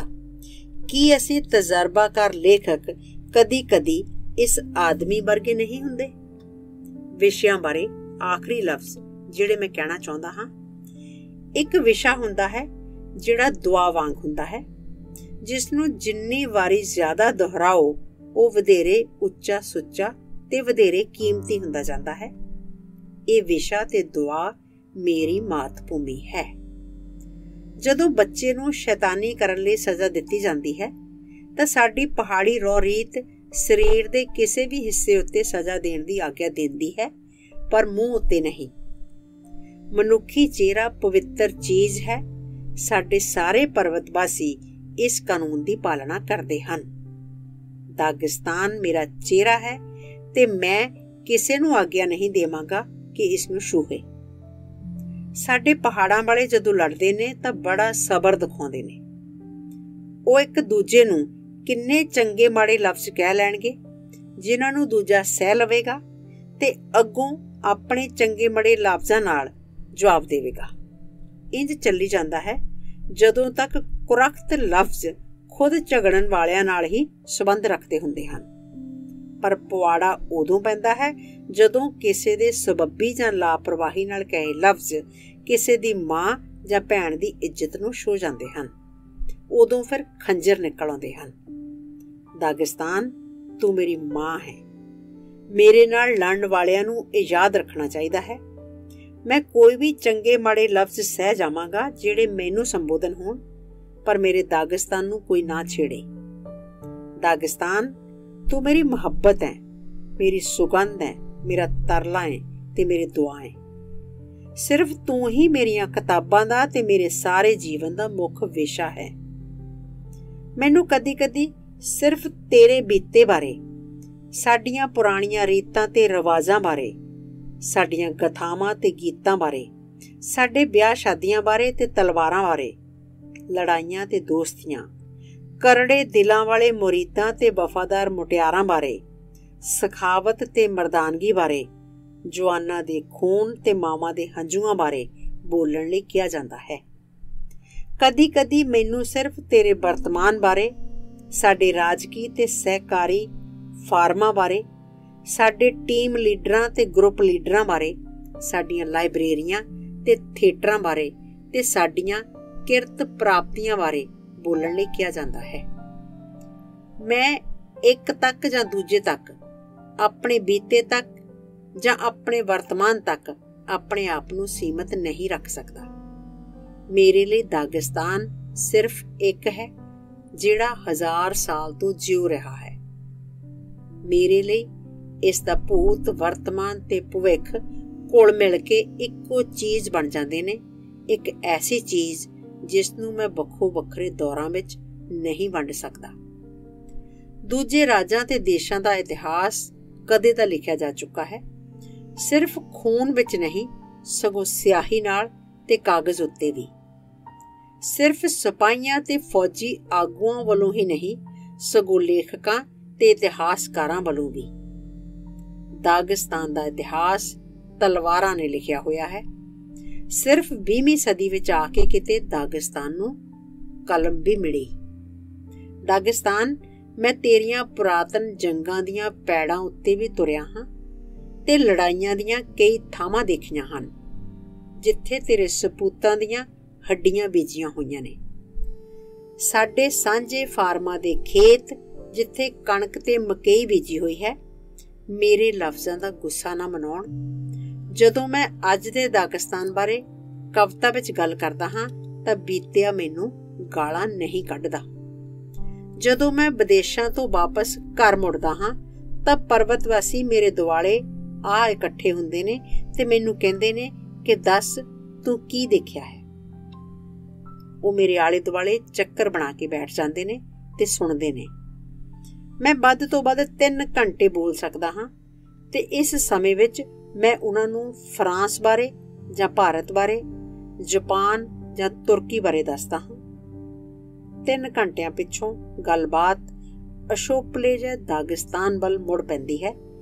ਮੈਂ ਆਪਣੇ ਦਾਗਿਸਤਾਨ ਬਾਰੇ ਦੱਸਦਾ ਹਾਂ ਤੇ ਮੇਰੇ ਦੋਸਤ ਮੈਨੂੰ ਇਸ ਤਰ੍ਹਾਂ ਸੁਣਦੇ ਨੇ ਜਿਵੇਂ ਕਿ ਉਹ ਪਹਿਲੀ ਵਾਰ ਕੁਝ ਸੁਣ ਰਹੇ ਹੋਣ, ਹਾਲਾਂਕਿ ਉਹ ਖੁਦ ਨੇ ਜਿਨ੍ਹਾਂ ਤੋਂ ਮਿਲ ਕੇ ਦਾਗਿਸਤਾਨ ਬਣਦਾ ਹੈ। ਮਹਿਮੂਦ ਬੜਾ ਵੱਡਾ ਕਵੀ ਸੀ। ਉਸ ਦਾ ਇੱਕੋ ਇੱਕ ਵਿਸ਼ਾ ਹੁੰਦਾ ਸੀ, ਮਰੀਅਮ ਲਈ ਉਸ ਦਾ ਪਿਆਰ। ਮਹਿਮੂਦ ਦੇ ਸਭ ਤੋਂ ਨਿਕਟਵਰਤੀ ਮਿੱਤਰ ਨੇ ਇੱਕ ਵਾਰੀ ਆਪਣੇ ਨਵਜਨਮੇ ਬੇਟੇ ਲਈ ਕੋਈ ਲੋਰੀ ਲਿਖਣ ਵਾਸਤੇ ਉਸ ਨੂੰ ਫਰਮਾਇਸ਼ ਕੀਤੀ। ਮਹਿਮੂਦ ਨੇ ਪੂਰੀ ਵਾਹ ਲਾਈ ਪਰ ਵਿਅਰਥ। ਮਹਿਮੂਦ ਦਾ ਗੀਤ ਸੁਣ ਕੇ, ਜਿਸ ਨਾਲ ਕਿ ਬੱਚੇ ਨੂੰ ਨੀਂਦ ਆਉਣੀ ਚਾਹੀਦੀ ਸੀ, ਬੱਚਾ ਆਪਣੇ ਪੰਘੂੜੇ ਵਿੱਚ ਪਿਆ ਚਿল্ਲਾਉਂਦਾ ਰਹਿੰਦਾ। ਇੱਕ ਹੋਰ ਦੋਸਤ ਨੇ ਇੱਕ ਵਾਰੀ ਆਪਣੀ ਮਰਹੂਮ ਬੀਵੀ ਲਈ ਮਰਸੀਆ ਲਿਖਣ ਵਾਸਤੇ ਮਹਿਮੂਦ ਨੂੰ ਕਿਹਾ। ਮਹਿਮੂਦ ਨੇ ਪੂਰੀ ਵਾਹ ਲਾਈ ਪਰ ਕੁਝ ਨਾ ਬਣਿਆ। ਮਹਿਮੂਦ ਦੇ ਲਿਖੇ ਮਰਸੀਏ ਨੂੰ ਸੁਣ ਕੇ ਸਰੋਤਿਆਂ ਵਿੱਚੋਂ ਕਿਸੇ ਦੇ ਵੀ ਇੱਕ ਹੰਝੂ ਨਾ ਆਇਆ। ਕੁਝ ਇੱਕ ਦੇ ਮੂੰਹ ਉੱਤੇ ਸਗੋਂ ਮੁਸਕਰਾਹਟ ਆ ਗਈ। ਪਰ ਅੱਜ ਤੱਕ ਲੋਕ ਰੋਂਦੇ ਨੇ ਜਦੋਂ ਮਰੀਅਮ ਲਈ ਉਸ ਦੀ ਬਦਕਿਸਮਤ ਮੁਹੱਬਤ ਬਾਰੇ ਉਸ ਦੇ ਗੀਤ ਗਾਏ ਜਾਂਦੇ ਨੇ। ਮਰੀਅਮ ਮਹਿਮੂਦ ਦਾ ਮੁੱਖ ਵਿਸ਼ਾ ਸੀ। ਮੇਰਾ ਮੁੱਖ ਵਿਸ਼ਾ ਦਾਗਿਸਤਾਨ ਹੈ। ਮੇਰਾ ਪਿਆਰ ਮਹਾਨ ਹੋਵੇ ਜਾਂ ਤੁੱਛ, ਮੇਰੀ ਸੱਚਾਈ ਸਤਹੀ ਹੋਵੇ ਜਾਂ ਡੂੰਘੀ, ਮੇਰੀਆਂ ਭਾਵਨਾਵਾਂ ਪੁਰਾਣੀਆਂ ਹੋਣ ਜਾਂ ਆਧੁਨਿਕ, ਮੈਂ ਤੇਰੇ ਬਾਰੇ ਲਿਖਦਾ ਹਾਂ ਮੇਰੇ ਦਾਗਿਸਤਾਨ। ਜਦੋਂ ਮੈਂ ਲਿਖਦਾ ਹਾਂ ਤਾਂ ਮੇਰੀ ਕਲਮ ਅਚੇਤ ਹੀ ਮੇਰੇ ਹੱਥਾਂ ਵਿੱਚ ਕੰਬਣ ਲੱਗ ਪੈਂਦੀ ਹੈ।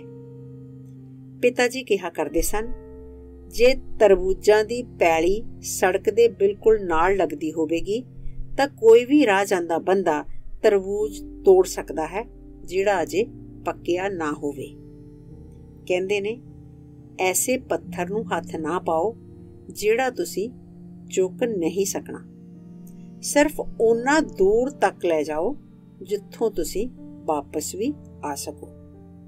ਕਹਿੰਦੇ ਨੇ, ਜੇ ਨਦੀ ਵਿੱਚ ਪਾਣੀ ਗਿੱਟਿਆਂ ਤੱਕ ਹੋਵੇ ਤਾਂ ਆਪਣਾ ਪਜਾਮਾ ਗੋਡਿਆਂ ਤੋਂ ਉੱਪਰ ਤੱਕ ਨਾ ਚੱਕੋ। ਦੋਸਤੋ, ਇਹ ਸੀ 6ਵਾਂ ਚੈਪਟਰ।